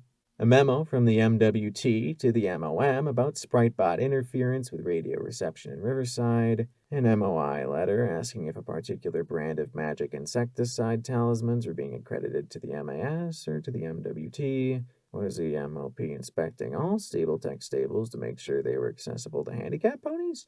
Clarification from the MOM asking if the Macintosh Memorial was going to be set up in Ponyville or Camelot. A petition for the immediate inspection of the Yellow River Detainment Facility for health violations. Damn, if only it said where that was! As I read on, I got 2 impressions. 1, the OIA was really boring. Really boring. In fact, my vision started to blur trying to keep interested in all this pointless paperwork. Really. Why would any pony care about whether Mr. Horse was a Hoofington native, or if the MOI preserved any zebra artifacts excavated during the reconstruction, or why Twilight Sparkle had missed an appointment in Hoofington's MAS hub? Who cared? But apparently, that was the OIA's job. And that led me to another thought. The OIA was everywhere. They were connected to everything in Equestria, even outside Equestria. There were memos from Little Wing Imports asking about delayed permits for zebra wares, contract agreements being negotiated with Griffins to supplement Pegasus forces during winter wrap-up, Buffalo mineral access requests. Was there anything the OIA didn't get stuck in the middle of? And yet, while all the focus was on the ministries, there was barely anything on the OIA itself. No pony seemed to be asking questions about its offices or practices. In fact, I saw one letter that read, "How does one join the OIA?" It had been circled and a note written, MOM? I didn't understand how a bunch of egghead pencil pushers could be doing so much unnoticed. How could Project Chimera be legal without the MOI exposing it, or the MOM arresting Dr. Creepy Pony? Or had it been as Applebach claimed, that the ministries themselves were behind the project and the OIA facilitated? Maybe that was why they'd been shut down so abruptly. They knew too much. I moseyed into a small hallway past 2 bathrooms. The yellow aid boxes within held healing potions that had melted through their bottles, and saw a smaller office with something interesting. A dead pony. In the dry air, she'd mummified almost as much as Vanity had. The black flakes clinging to the wall next to her desk and the small 9mm pistol in her lap told me this was probably a suicide. Her terminal still hummed softly. I tapped the keys, and after a few flickers, the screen came to life. OIA emergency code EC1101 active. Please await further contact from EC1101 for succession protocols. The terminal was stuck on that message. On a note beside it, the cherry-red mare had written, "Luna is dead. Equestria is dead. Sorry, Director." I thought of the pictures out in the main workroom. Apparently, having no ministry mare, the OIA had latched onto the princess herself for inspiration. Looking down, I noticed something by the dead unicorn's horn. A memory orb. However, instead of being clear, this one was a definite warm yellow gold. There was a letter half stained with blood. I know you're depressed, Cherry Soda. I know these are tough times. The OIA has a mission to fulfill and duties to perform. Have faith in the princess. Cooperate with Horse however you can. Hopefully, this will show you even I err. The password is... And, of course, the rest of the letter was blackened in blood. I screamed with frustration and stomped my hooves, lifting the letter with a scowl. Then I paused, looking at it. I walked to the bathroom and turned on the sink, listening to the rads slowly add up as I carefully wetted the bloodstained section and rinsed away some of the blackened fluid. I squinted, but I could barely make out the rest of the sentence. What your buck friend refused to give you. Okay. Now I was cursing and stomping my hooves again. I lifted the orb and squinted, thinking. Anal sex? Muffins? Diamonds? Head? Damn it! An answer? A foal. What? I took a deep breath. Okay. Think about bucks and mares as something outside Stable 99. What was something a buck gave a mare? Semen! Damn it, Blackjack. I tried to concentrate. Bucks and mares were different back then. They didn't just schedule a time to do it. They certainly weren't forced to do it. They had relationships, and those relationships eventually became like Mr. and Mrs. Cake. And to do that, you had a wedding. But before you had a wedding, you had to receive a proposal. Oh boy, some pony put this poor bastard out of his misery. The buck I was in lay on his side, and from the pain and lethargy in his body, he couldn't be long for this world. His insides bubbled with every breath, and he ached from horn to hoof. There was something that felt like a numb horn pointing in his side. You looked better, Golden Blood. A familiar, wonderful, intelligent voice said calmly from the doorway. My host looked slowly over at the majestic sight of Princess Luna standing in the doorway, and his lips curled in a reactive smile. Your Majesty, my apologies for not rising, but I'm afraid I'm a bit indisposed, he said with soft, wry humor. That's all right. I've only been ruler for 3 days, and I've had enough bowing and scraping in your Majesty's to last me a lifetime, she said as she trotted before him and levitated a pillow, sitting neatly upon it. I was told you gave quite a speech. Hoofington Rises. Very catchy, particularly when you kept giving it, even when you were bleeding out of half your orifices. She reached over and brushed his mane from his eyes. Does it hurt? Not at all. I suspect the zebra's poisons burned away all the nerve endings. Painkillers take care of the rest. He lied boldly, and from the sympathy in her eyes, it was clear she didn't believe him. But they could both pretend and not think about it. So, to what do I owe the honor? I wanted to talk about Littlehorn. I felt Golden Blood deflate a little, collapsing against the mattress. Forgive me, Your Majesty. It's not something I can discuss. You were the only survivor, Golden Blood. What happened? What really happened besides what was in your report? I know you left something out. I can feel it.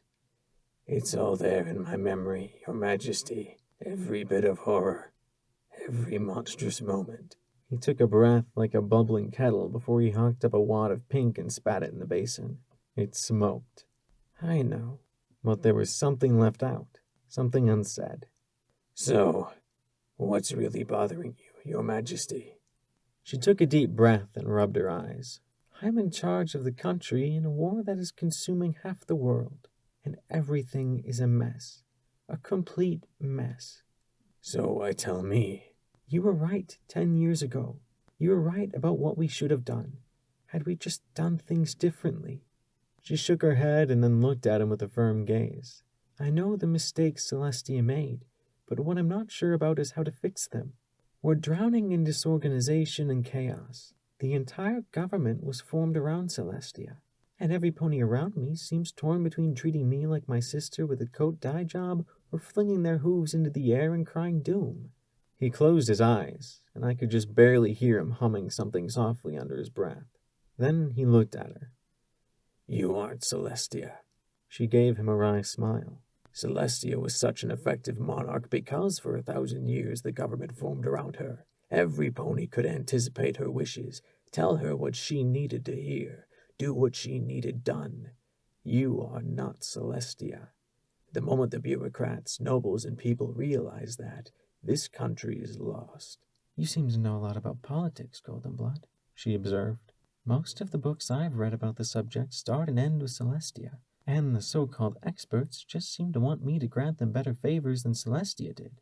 I spent a great deal of time in Rome growing up, and I read far more than is healthy. The zebras have a far more robust political system for selecting their Kaiser, he said with a groan as he paused and coughed that wet, retching noise. She looked down at him, then softly asked, What do you think I should do, Golden Blood? He paused and coughed up another burning gob. What was inside him? What you need to do is remake Equestria. She just looked at him with a dry smile. Oh? Is that all? Equestria is still in shock.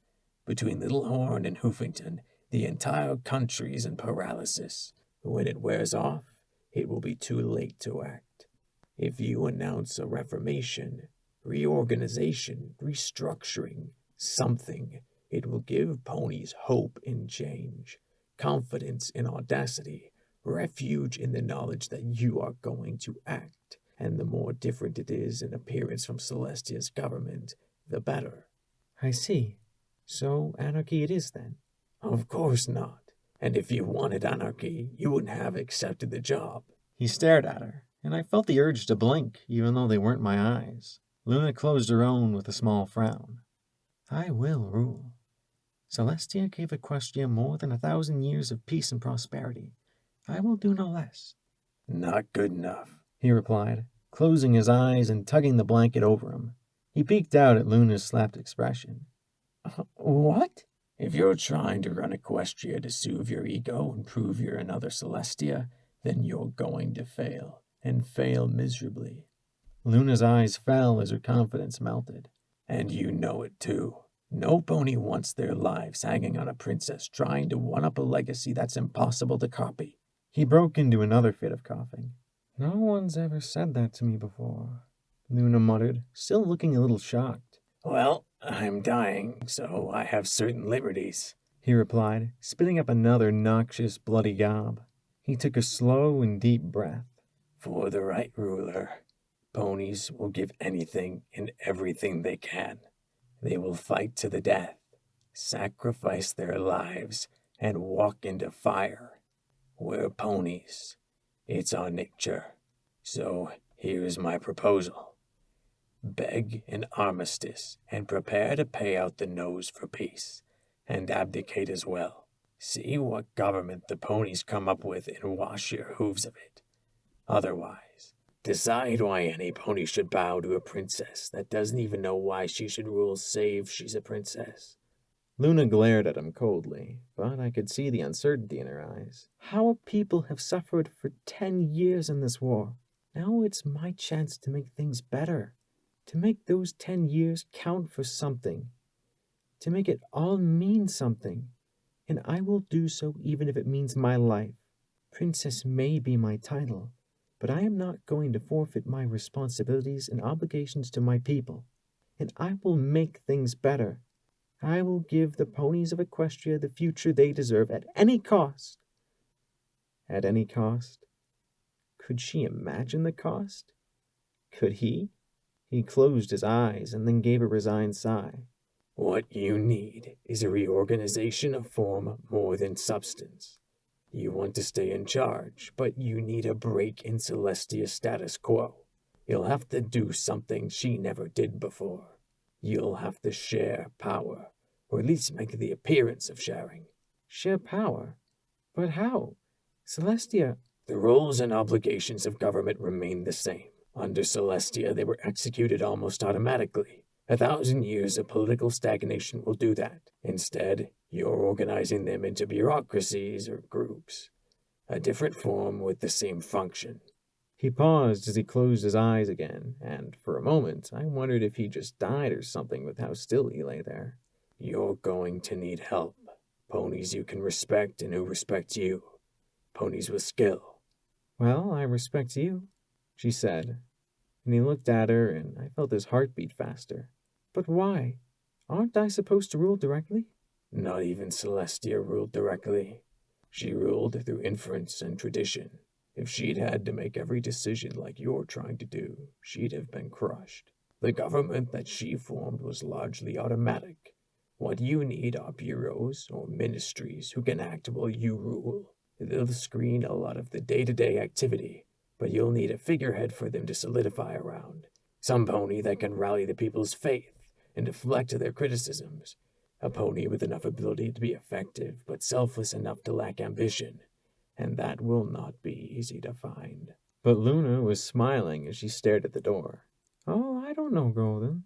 He turned his head to look at a familiar yellow Pegasus with sweeping pink hair. Hello, Fluttershy, Luna said with a calm smile as Fluttershy gaped in stunned silence. And she finished in a squeak, her one visible blue eye peeking adorably from a gap in her pink mane. Fluttershy's been nursing me along, Goldenblood said with a fond smile at Fluttershy. Once she returned as she drew up her forehooves, hiding her mouth behind them as she hovered. Her eyes darted from one to the other as she blushed terribly. Yes, I volunteer at the hospital whenever I have time. I know I can't do much, but I want to help out however I can. Luna just gazed at her with a glowing smile. Do you think ponies would rally behind that, Golden? Fluttershy blinked as she looked from one to the other in confusion. I had to agree. It did seem perfect. So why wasn't Goldenblood smiling? He spoke softly, in a near-dead rasp. I suppose they would, Your Majesty. Thank you, Golden. You've given me a lot to think about. In fact, you may have saved Equestria, she said as she reached down and touched his side. A wash of magic poured through him and gave him a spasm. It felt as if a cooling wave passed through his wet, poisoned lungs. Suddenly, he was able to take a deeper breath with only the barest hint of that wet rattle. When the light faded, even Luna looked like that spell had taken quite a bit out of her. And get well soon, Goldenblood. I'm going to need you more than ever with this reformation. She walked to the door and Fluttershy hovered to the side. Luna gave her that clever, intelligent gaze. Fluttershy, is Twilight Sparkle still in Ponyville? I need to speak with her about an important matter. I think so. We were meeting there this weekend, the yellow Pegasus said as she rubbed the back of her head with a hoof. Thank you, Fluttershy. I'll see you soon. I think that we'll be seeing much more of each other in the near future. It's time for the elements of harmony to save Equestria once again. And with one last passing look back at Goldenblood, she walked from the hospital room. What was that about? Fluttershy said in confusion before she smiled down at Goldenblood. She landed and brushed his gold mane from his face and then started. Why are you crying? Nothing. She simply said I was useful. He rapped softly as he sat up in the bed. Well, let me get you cleaned up and check your burns, Fluttershy said brightly. Fluttershy, He closed his eyes, but I could feel the few slow tears inching over his face. Yes, Golden? I'm so sorry. Coming out of that, I felt as though I were flying through the air, a hiss filling my ears. Still, I couldn't help but remember something Watcher told me. I know ponies whose fuck-ups killed millions. I'd just seen such a fuck-up. Goldenblood had given advice to Luna that she then took and applied to form the ministries, and Goldenblood had been horn-deep in it, apparently. And I blinked as I stared out at the river before me, the water flashing past my dangling hooves as I hung off the bow with a seahorse, my back hooves tied to the rail. I screamed, waving my hooves wildly as we flashed across the storm-gray waters. Okay, she's awake now, Glory yelled back, waving her hooves. Get me off this thing! I begged. I will never, ever, ever go into a memory orb alone where my friends don't know where I am. Ever. Okay? I muttered for the 10th time as Glory and Rampage lay atop me, pinning me to the rear deck above the captain's wheel. Rampage was definitely getting heavy. Glory thumped her hooves on my head. You better not!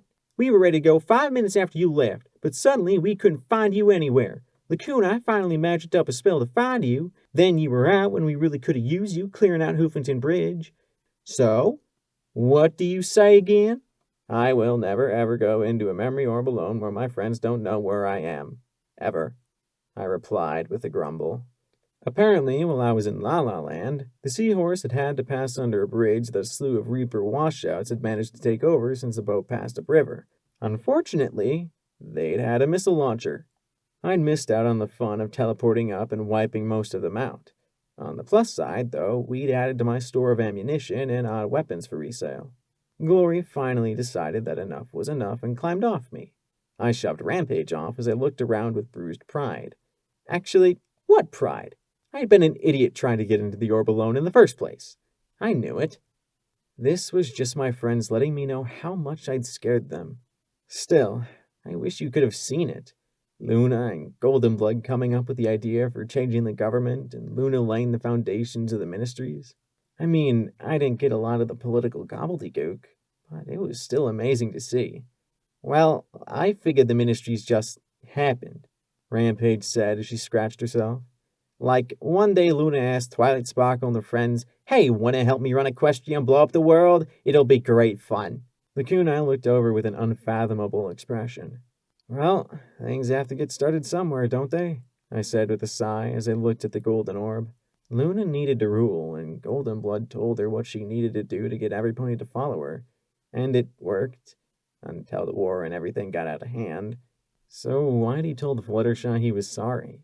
Why'd he seem more keen on getting Luna to surrender and abdicate than to actually follow his ideas? And why had he given her advice at all, only to seem to regret it later? I think all those ponies were just crazy, I said with a little nod as I put the orb in my saddlebags. Maybe it'd come in useful later, or maybe Lacuna would want to see it. She hadn't said a word when I offered it to her. I hopped up into the wheelhouse and sat next to Thrush, who was steering ahead intently. So where are we, Captain? We're coming up on the fork, she said as she slowed the boat. Dangerous spot here. We'll let the current take us in for now. What makes it dangerous? She gave me a sardonic look. Oh, lots of things. Hoppers, leeches, snags. Ever see a river serpent? Captain, I grew up in a stable. I hadn't even seen clouds till 3 weeks ago, I reminded her as I looked ahead. We were off the northern tip of the core, and the river had widened to the point that it more resembled a big lake to me. There were buildings rising out of the water, street lamps, signs, and countless smashed boats littered the waters like so many toys in a bathtub. We passed by a large barge bleeding rusty rainbows from a mountain of barrels stacked on its deck. Past that, a large sky wagon made a bridge between two apartment buildings standing like tall, lonely islands. What caused this? P-21 asked, covering his nose with a hoof. The water reeked of iron, and worse. Balefire bombs? Landslide, the captain said simply, pointing a hoof between the buildings to the north. Used to be a bluff overlooking the river. In the attacks, the entire slope gave way. Blocked half the river. There used to be a lot of water traffic, too. All those boats and barges just floated about and got snagged up in the flooded ruins. There's a community, flotsam, out here, but I think we'll avoid it tonight unless we have to." She looked at the scummy buildings rising around us. "Why's that?" I asked curiously. "1, because I really don't want my boat stolen in the night. 2, because I don't want a security pony to ride out and try to save the poor fishes. And 3, because they have explosives in the water, and I don't want to get blown up if you get a shooty look." Again with the shooty look. I needed to see this look. "Fair enough," I admitted, curious about Flotsam and also curious about what had happened in Riverside. Thrush separated watches, putting one of my friends with one of her crew. We found a building with an intact roof and carefully pulled through a fallen wall. Oil Can got out a bucket and put in a few pieces of wood, and Thrush ignited it with a spell. It must be so nice to not be a one-trick unicorn. In the fire, she stuck a length of metal that she propped up against the bulkhead near the middle of the boat. "What's that for?" "Leeches. Don't shoot if you see one. Just give it a few stabs till it goes back in the water. If you see something that looks like a big frog, shoot that if you have to. And if you see 2 really big eyes and a mouth the size of the boat, do every pony a favor and keep quiet so we can die peacefully in our sleep," she said with a wink. "You watch the front of the boat, I'll watch the back." She levitated an egg timer, cranked it for 2 hours, and settled back against the frame as the rest went below and closed the hatches. Thrush and I wrapped ourselves in blankets as a veritable cloud of insects seemed to rise from the water and seek out every uncovered inch of pony flesh. The smoke from the fire in the bucket seemed to help keep them away a little bit, but I was smacking my head raw with magic trying to swat them all. Thrush didn't seem that bothered with them. "So, Thrush, why do you say you killed your dad?" I asked as I looked at the dark walls of her shelter, glad my eyes could peer through the shadows. "Boy, you sure know how to slide into a conversation topic, don't you?" Thrush said after a moment. "We were in the Servine Isles trying to find a new water jet talisman for the seahorse. We snuck into a pirate camp." "Pirates?" I glanced at her hat with a little smirk. "Raiders on water, only not as nice. Pirates like to keep mares around for proper raping. Draw it out over a few weeks before killing you. Anywho, we got the talisman, but there were a whole slew of slaves as well. I wanted to free them, but 12 ponies sneaking around through the jungle makes a lot more noise than 2, and they came after us. Dad got injured and told me to take it, get the hell out of there, and make sure every pony knew he died a big damned hero. I got the talisman and abandoned him, heard the shots and then him screaming, got back to the seahorse, sailed away." She pulled out my bottle of whiskey. "Hey!" I checked my saddlebags, and sure enough, it was gone. I gave her a sharp look, but from the distant stare on her face, I couldn't exactly blame her. "So, some regrets, I take it." "Every damn day," she replied with a mirthless smile. "What gets me the most, though, is that I played over and over, and no matter how I try and look at it, it was my choice that killed him. If we just left him locked up, he'd still be drinking and wenching all across the ocean." She passed me the bottle, and I took a pull, smacking at the biting bugs with a hoof. "How about you?" she asked as she stoked the fire in the bucket. "Regrets?" "A few. One big one. Broke into a sealed-off section in the Fluttershy Medical Center. There were a bunch of colts and fillies kept in some kind of stasis. They'd been trapped like that for centuries, dying of diseases and injuries that couldn't be treated. They got in control of the maintenance robots and killed the nurses. Skinned them. Killed whoever entered that part of the hospital. We severed their connection to the robots. Then I had to choose whether to pull the plug or leave them locked up and trapped like that." "You pulled the plug, didn't you?" she said with a smile. I nodded and she sighed. "Yeah, that's what I figured. Because that's the hard choice. Leave them locked up, tell yourself some pony else will take care of it. Maybe they do, maybe they don't. The fact is, sometimes there is no right choice. You're damned either way. The whole world is like that. Damned if you do, damned if you don't." I listened to rain falling on the gurgling water outside. "So what do you do?" She gave a dry laugh. "Say fuck it and go on living either way. 'Cause part of living is being damned. And the only way to get out of it is to stop living." I thought about Priest and the Crusaders, Bottle Cap and Dusty Trails, and even Caprice in her sick way.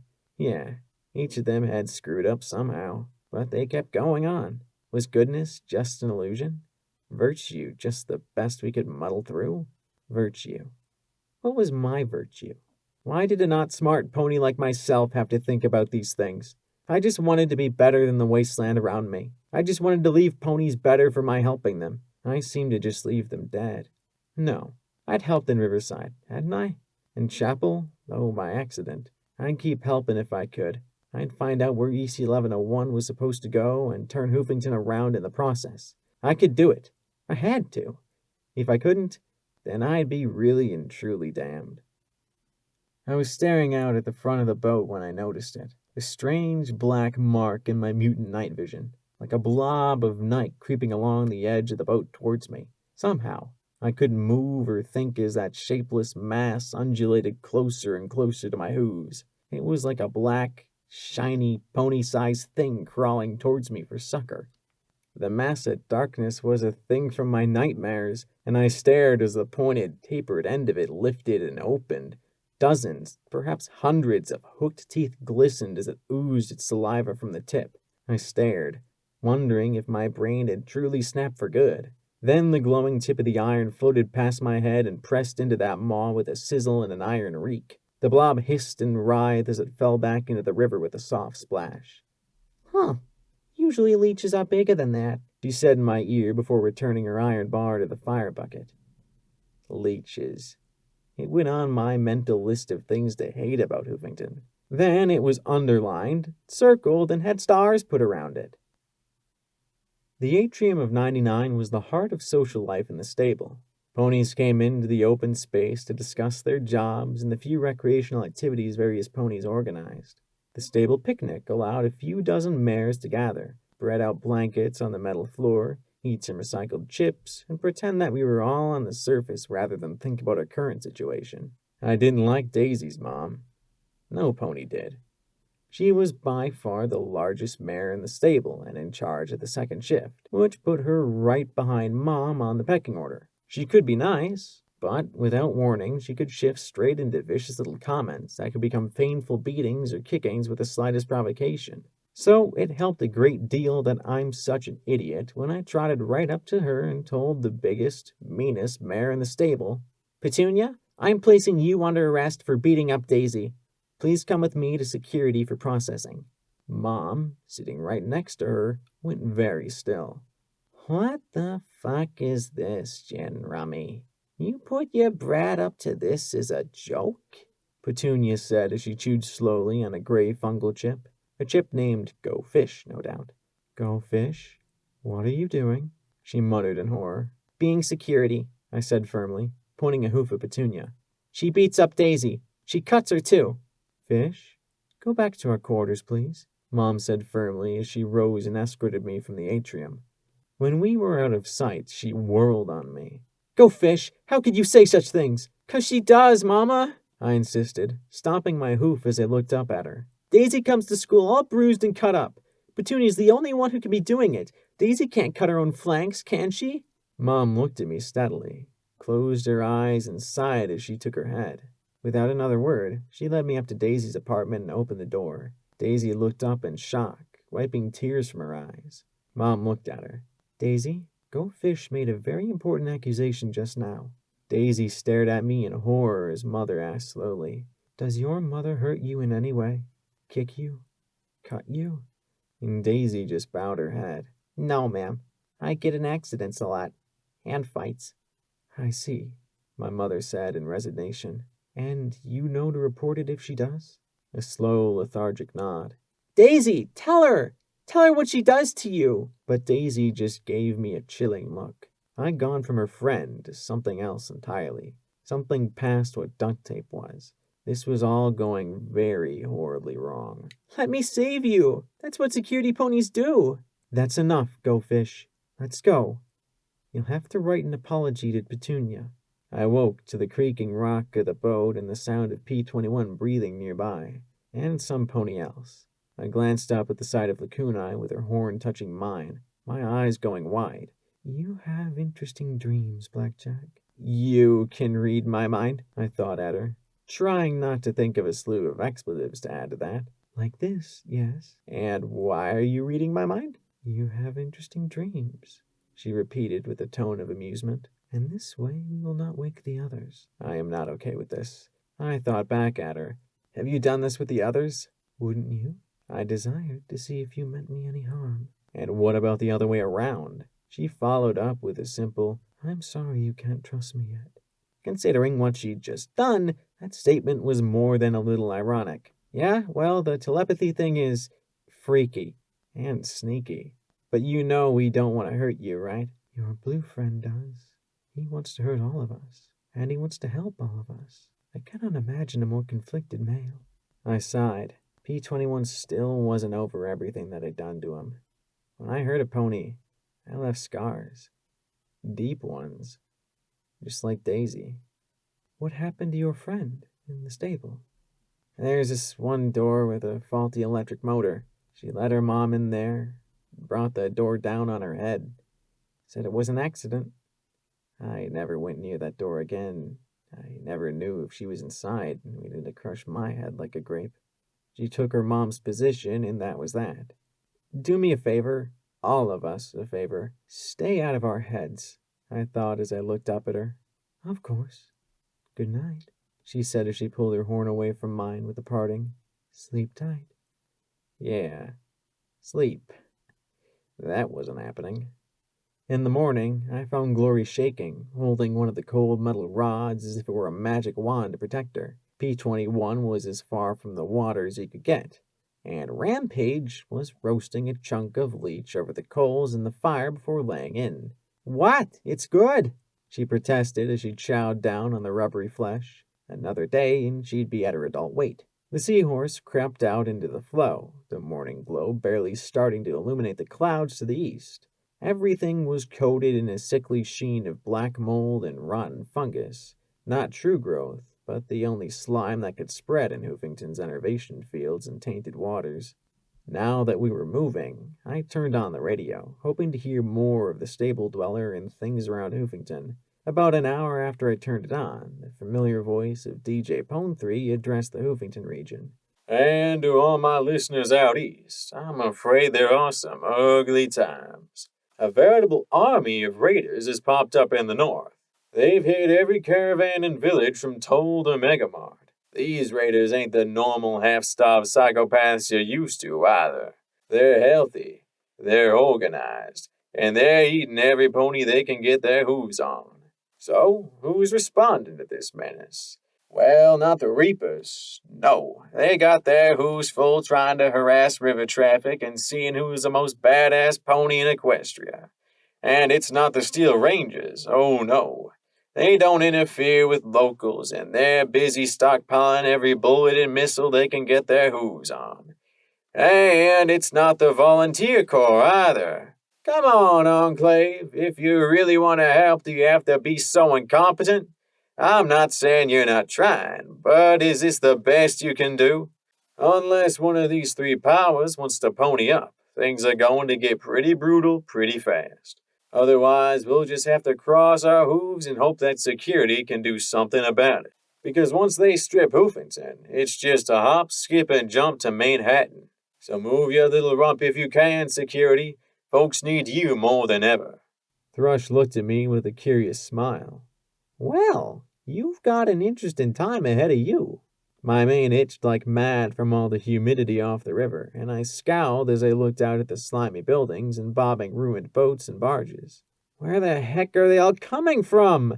I cleared out Withers and Pony Joe's. West Side's always been lousy with raiders. East side of the river, there's too many ponies with really big guns for them to build up past small groups. But on the western half, ponies are exposed in fair game. The Reapers don't keep their numbers down unless they get annoying. Heck, half the bandits and raiders in the Hoof seem to want to join up with the Reapers. Thrush slowed and gave a barge covered in giant frogs a wide berth. My guess is an entire village ran out of food and went raider. Not sure who it could be, though. There's a lot of little squatter villages between here and there. In other news, more tragedy in the Hoof, as I've confirmed that the entire village of Riverside has gone silent. There's no activity in the community at all. No bodies either. Whether the raiders got that far south or something else happened is unclear, but the entire town's been hit. Hopefully survivors make it to safety and are able to tell us what the heck happened. And I really wish I could end there, Who Fights, but if you're in the South, keep your eyes open for stripes. There's been reports of zebra sniper teams working all along the Lunar Space Center and Black Pony Mountain, targeting ghouls, society farms, and even taking a few shots at the skyport. Please note this seems to be only a small group or tribe, and don't take it as an excuse to butcher every zebra from Glyphmark to Rome, people. And while normally I would nip down for some cheese and wine at the News of Paradise getting its just rewards, I'm afraid I can't. Looks like Red Eye's put his hooves down and is taking control of the slave market directly. So expect your local slavers to be really interested in grabbing you, your loved ones, and any pony else they can, because Red Eye wants them all. No word on what happened to Usury, but it's to my grudging regret to report that Redbeard was impaled on his own radio tower. Red Eye, it's called temperance. Look it up. I'd tell you to look up restraint too, but then you get all hung up on the collars and chains. And that's the news from around Hoofington. I know things are always tough, but you always hang in there. If ponies don't help each other, who will? I sat down hard. Riverside gone? What had happened? Had Rover decided that ponies couldn't be traded with and murdered the survivors? Had Riverside gone and invaded en masse after we'd cleared out the traps? Before Rover could replace them? Or were there other raiders we'd missed that had wiped them both out? I thought of Fifi and Granny Fishy. What had become of them? Damn it. Why did this keep happening? Still, Paradise taken over by Red Eye? I doubted that the bounty on my head still existed. I really would be glad to stop running across Zodiacs and desperate ponies. We need to put into Flotsam for an hour, Thrush announced with a sigh, more to her crew than to us. Ankus owes me a barrel of tar and at least a case of spark batteries. She looked at us. I'm invoking Rule 1. You go wandering around Flotsam and I'm leaving you there. This isn't like Riverside. Half the ponies here will shoot you in the back and claim they found you in the river. The other half will shoot them in the back. So just wait here. Tarboots and I will be back straight away. I blinked. Why was every pony looking at me? What? Skimming along the water, we approached what looked like just another logjam of wrecked barges and ships, except that these looked even more mangled and twisted. It wasn't until we got closer that it became clear that these weren't an accidental mashing. 2 barges had been welded together into one immense platform, and dozens of cargo containers had been converted into rusty shacks. 4 large cranes trailed in the water, and there were countless nets and smaller cables dangling in the water as well. As we pulled close, one of the nearest cranes lifted a massive metal claw, sprang water and mud, and dumped the entire mass into an open deck. The claw moved away, and half a dozen ponies began to pick through the sludge for anything of value. It didn't seem like a very good deal, but I saw them going immediately for yellow medical boxes, ammo crates, and any remotely valuable pieces of scrap. What a life. We pulled up, and immediately a dozen ponies looked at us with blatant speculation and sharp calculating stares. I just stood on the roof of the wheelhouse and looked back with Taurus's rifle beside me, giving them my own baleful stare in return. Eventually, the group mostly dispersed, but there were always eyes on the boat. 5 minutes, no exploring, Thrush warned me as she and Tarboots hopped off and trotted towards the largest crane. Every pony acts like I can't control myself, I muttered as I walked along the rail, looking out at the filthy, muddy ponies. Not just filthy. Half the ponies I looked at were deformed. A bent horn here, or a twisted hoof there. Some had grotesque tumors sprouting from their hides. What happened to all them? Glory asked softly. Taint, Oil Can replied simply. It's in the water. There's nothing to eat but things that live in the water. They absorb the taint, and it gets transferred to any pony that eats them. All of us glanced at Rampage. She blinked. What? I just got disintegrated. If Tank can still mess with me after that, then find me a great big bale of the stuff and we'll see if I can die from it. She had a point. I guess if she got too mutated, she'd just walk towards the core and come back fine. There was a sound of yelling and screaming. A colt had apparently found a sealed gun case and had pulled it free of the mass. A larger, scraggy mare was taking issue with this find and lifted her hooves to beat on him as she hugged it for dear life. Okay, not exploring, I started to say as I rose. Just going to kick some ass! You can't, Seabiscuit said as she grabbed my hoof. Oilcan added gravely, You just make yourself free game. And us too. I gritted my teeth in frustration. Then there was a jerk that made the whole boat rock, and I blinked as I looked around for the source. Rampage was gone. She landed like a candy cane-striped meteor on the back of the mare, knocking her flat on the deck beside the terrified colt. Aggravated assault on a minor? She yelled as she cupped the back of the mare's head in her hooves and slammed her face into the deck. Premeditated full abuse! She slammed again. Resisting arrest! And a third smash that finally made the mare spasm, her face covered in blood as Rampage stood and snarled at the crowd. Who feels like being an accessory? Apparently, they all did. Rusty spars of steel, hooked poles, jagged blades, and baseball bats materialized in the crowd around her. I stared as I watched her cutie mark swirl into that strange zebra glyph as she rose on her back hooves.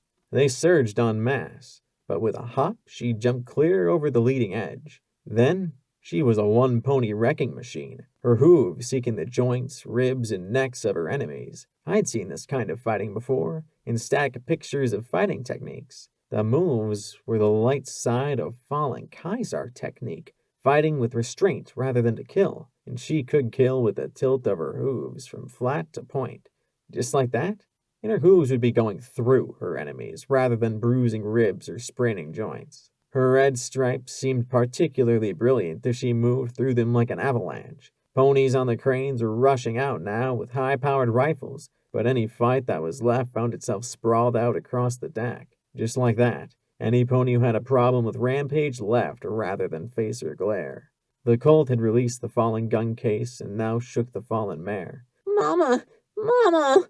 I saw the skull forming like it was rising from the depths. Saw that smile on her lips. Fuck no. One shot fired, passing under her ear, the hollow point tearing off half her face as it exited. Floating the rifle, I advanced as she fell, keeping the barrel on her. When she regenerated, I fired again, and again, and again. The entire village stared in shock as I repeatedly blew her brains out. Will some pony get this kid and his mom out of here? I shouted, and then fired as she started to rise. I did not want her to make me deal with a murderous pony using Fallen Kaiser style on me. Some ponies got their wits together enough to drag both kid and mother out of sight. Some other scumbags snagged the gun case.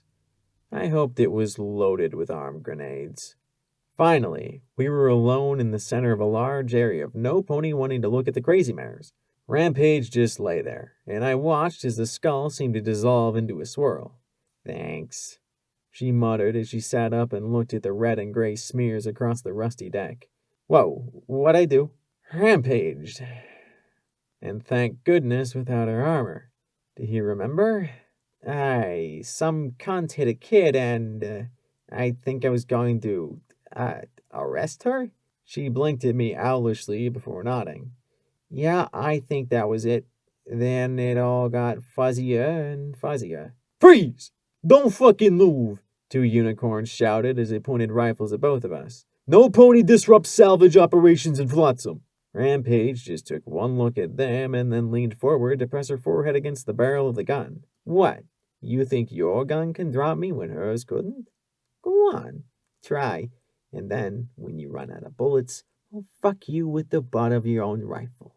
Okay, that was a little more disturbing than I had anticipated. I put on my best cocky as fuck grin. Look, fight's done. See that you're injured and be glad they're not corpses. And let's forget all about this little disruption. The two looked at Rampage and then at each other. The striped earth pony kissed at the one pressing her rifle to her head. Finally, the pair backed away. Just get the fuck out of Flotsam, they finished lamely as they backed away. Gladly. We trotted back towards the seahorse. I'd seen all I'd wanted to of this place. Then I paused as I saw a pony sorting junk. My eyes were drawn to a slim black case the length of my fetlock next to a heap of bent sporks, cracked Ministry of Awesome coffee mugs, and battered plates. The buck pretended I was invisible as I pulled it out with my magic. Where'd you get this? He looked at me finally, and then at the case. He lifted a hoof, and I stared at the tentacles that wiggled at the end of his limb. Ministry of Awesome sky carriage last year. Good salvage. You like it? He asked with a hungry grin. 10 caps, I said. trying not to shudder as his tongue slipped out. It looked like a gray pipe. He seemed to struggle for something to haggle over. Charity would have owned him. It's, black and shiny. 50 caps. I looked at him flatly. 10 and I'll throw in 2 cans of cram. His eyes lit up. Done. We got back on the boat and I touched the sleek black case. There was a soft click and it opened in my hooves. Inside gleamed the massive magical shell and a folded up note. Rainbow Dash. You seen anything like this before? That nut job Trottenheimer whipped it up. Does it have anything to do with the work he did for you? I carefully slipped the silver bullet into my packs. 10 minutes later, Thrush returned. She looked at Oil Can. So, did she? Leave the boat? Sure, Oil Can said with a smile. Tarboots started to grin. But not to explore or help any pony. Her friend decided to administer a little law enforcement and she jumped out to haul her back in. Then Oil Can looked at me with a disturbed little smile. After shooting her in the head. Repeatedly. It takes a lot to get my attention, Rampage replied. The pair looked at each other. Huh. Well, I bet she'd leave to help some pony. You bet she'd explore. Oil Can said she'd wander off after being bored. Damn, I guess none of us win. Wait! You bet I'd leave the boat anyway after telling me not to? I said sharply, feeling slightly hurt. Course we did, she said as Tarboots passed the box to Oil Can. Her lips split in a grin. You don't think I'd stay put if some pony told me not to, do you? I wanted to cry. I'd tried to be good and stay put. I had! Was I really that predictable? From the smirks. Yes, I was. We were leaving Flotsam and the Fork behind, heading north. I admit, I was glad to be putting some distance between me and the core. The east side of the city was full of industrial ruins rather than residential. A number of huge rusting tanks and containers rose from the crumbling buildings like fungus. Like the west side, most of the factories bore black char marks from the intense flames. Boom Inc. rose over the largest container, spelled out on smokestacks that looked like sticks of dynamite. I could only imagine that fire when the city went up. The river was carrying us north towards a gap between 2 hills connected by a concrete arch. Okay, if we can make it past Zenith Bridge, we should be okay, Thrush said as she looked up at the structure. And there's a problem with that, isn't there? I asked as I looked through the binoculars. Both sides of the bridge had been fortified with trailers, slabs of concrete, and sandbags. On one side was a black pony skull on a red flag. On the other side was a half-apple with an inlay of 3 magical sparks ringed by gears, held by crescent-shaped wings, and overlaid by a sword of war with a mouth-brace hilt. The Reapers and the Steel Rangers both contest the bridge, and neither side is so short on ammo that they won't take shots at us down here. It can get kinda hairy at times since both sides have missiles, she sighed. Usually we pass by night, but that's 8 hours from now. So, I rubbed my chin. Just speaking hypothetically here, if something exploded on the Reaper side, they'd be more inclined to shoot at Rangers than us, right? Thrush nodded with a smile. Yeah, we've done that before. But we don't have any missiles. She looked again and scowled. Shit, they've spotted us. Probably waiting for us to get in range now. They were looking at us and each other. Maybe that meant they wouldn't be looking up. I looked at Glory. Thrush looked at Glory. She gave a nervous little smile. What? Why are you both smiling at me like that? 5 minutes later, the Seahorse barreled past the bridge as Gatling guns hummed, missiles exploded, and grenades popped in rapid-fire succession. And to think all of that was due to 1 grenade dropped by 1 Pegasus. Only 1 missile streaked down at us, but we powered past it as it blasted a pillar of foamy water behind us. 2 minutes later, we were clear, and the Reapers and Rangers were still busying themselves with pounding away at each other. Glory fluttered to the deck, looking back. Oh, I hope no pony gets hurt. Given that they were both using missiles, I wasn't counting on it. Look at it this way. They can both stop firing any time they like, Thrush said with a grin as we powered down the river to the north. From the rattling of guns and the boom of missiles, that wasn't going to be anytime soon. Toll was the last bridge crossing the river, much lower than the Zenith span. It had a section that rotated in the middle to allow ships to pass on either side. That center span held a village nestled right on top of the powerful drives that moved the bridge. Fortunately, it was open, and the seahorse just powered past with a wave at the scowling ponies, whom I was sure did not like getting cheated out of a payment. The bridge past the turnstile to the west showed recent battle, though, and some of the craters were still smoking. With that last obstacle out of our way, we powered down the last mile of river and into the sea. I had never seen the sea before, never imagined it. Never could imagine it. Not even from the little gray pictures and books I was too bored to pay attention to. A great leaden sheet of rolling water stretching as far as the eye could see. Half of it was obscured by a port to the east, but my eyes stared out further and further till my gaze reached the horizon. Far off, I could see strips of blue. Suddenly, I didn't want to stop. I wanted to ask Thrush to continue out into that great open emptiness and get away from the nightmare that was Hoofington. I wanted to leave it all behind, for good. Cards shuffled in my mind, and I let out a long sigh as I looked to the west at the large hills over the sea. I couldn't go, no matter how much I wanted it, and it didn't matter if I wanted to go somewhere else. Thrush's father had been lost to pirates. The wasteland was more than just Equestria. It was the entire world. There was no getting away from it. What's that? P-21 asked as he pointed to the east towards the largest damn ship I could have ever imagined. It was tied up to a pier, but listed to the side somewhat. It had turrets mounting the biggest damn guns I could ever imagine. They looked longer than the Seahorse. Her Majesty's ship Celestia. They called it a battleship. Guess what it was used for? Thrush said with a snort. It's enormous, P-21 gushed. The HMS Luna was bigger, Thrush said as she pointed at a darker patch in the middle of the harbor above a rusting tower of metal. Took a direct hit from a balefire bomb and still took almost a century to completely sink. The Celestia is now the local headquarters of the Steel Rangers.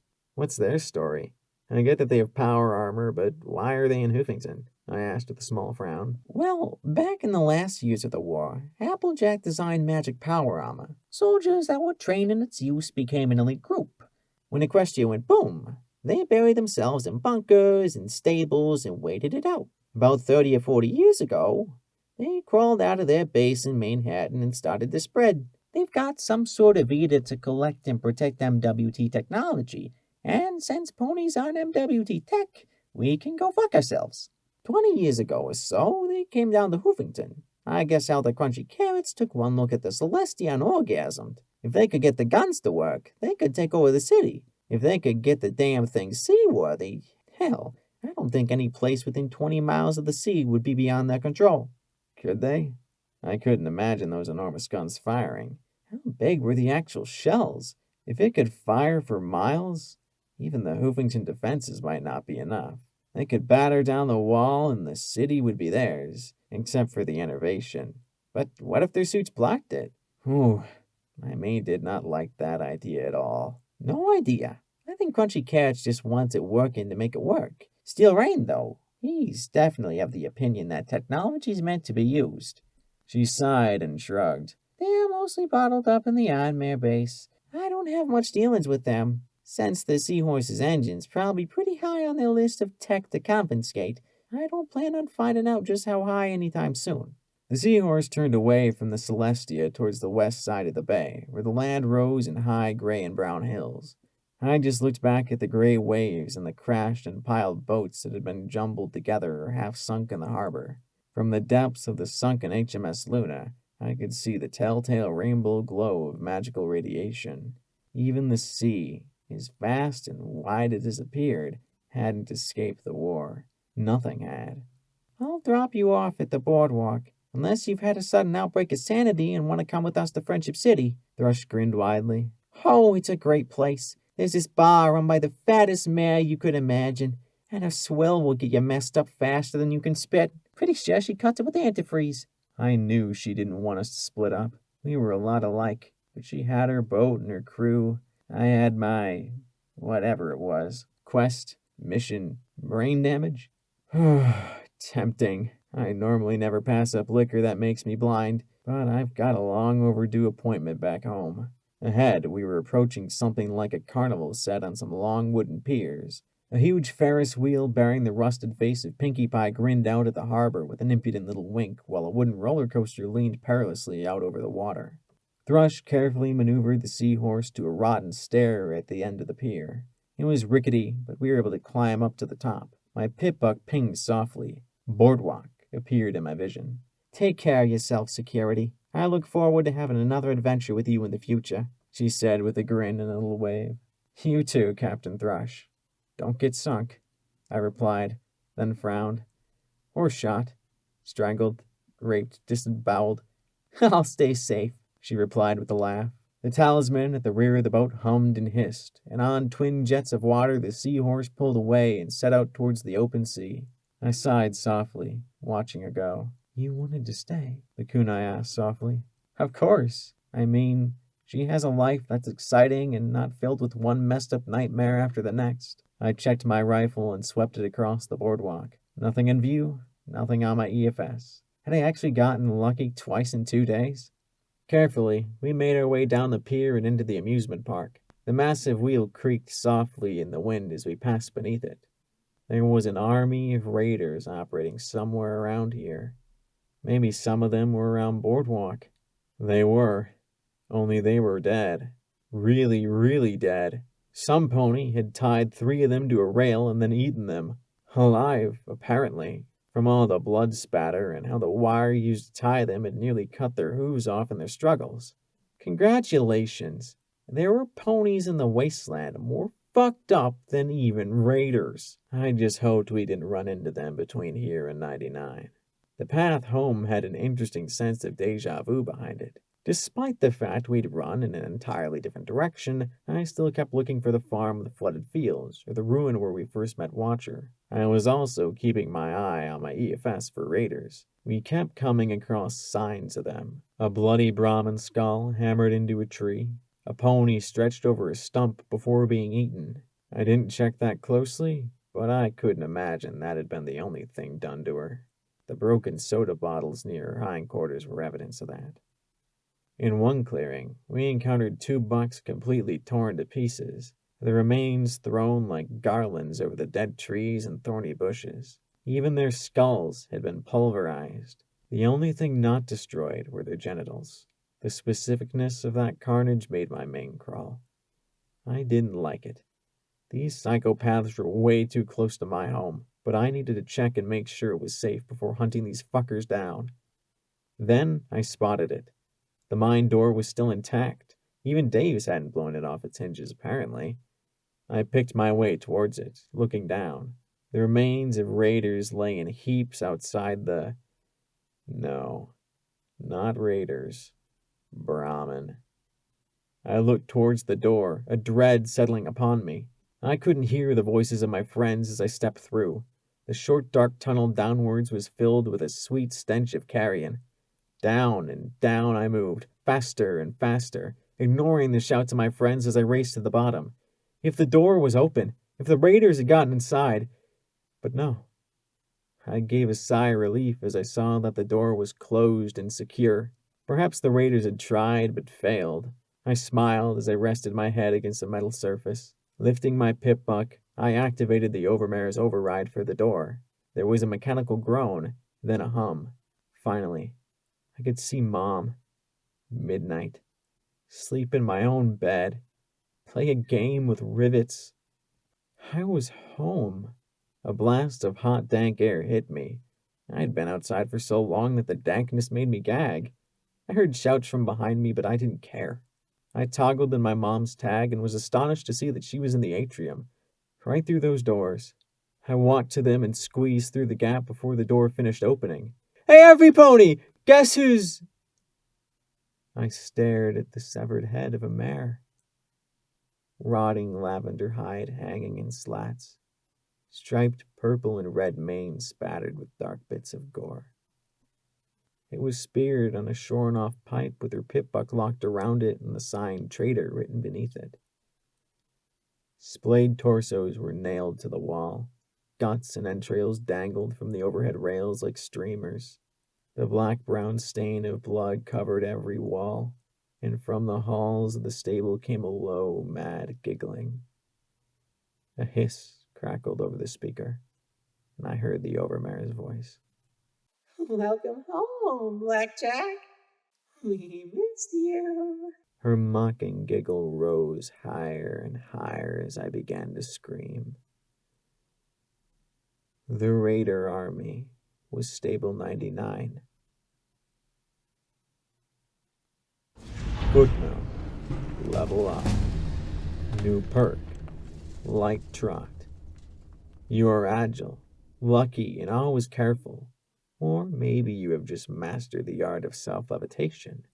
Either way, you never set off enemy mines or floor-based traps.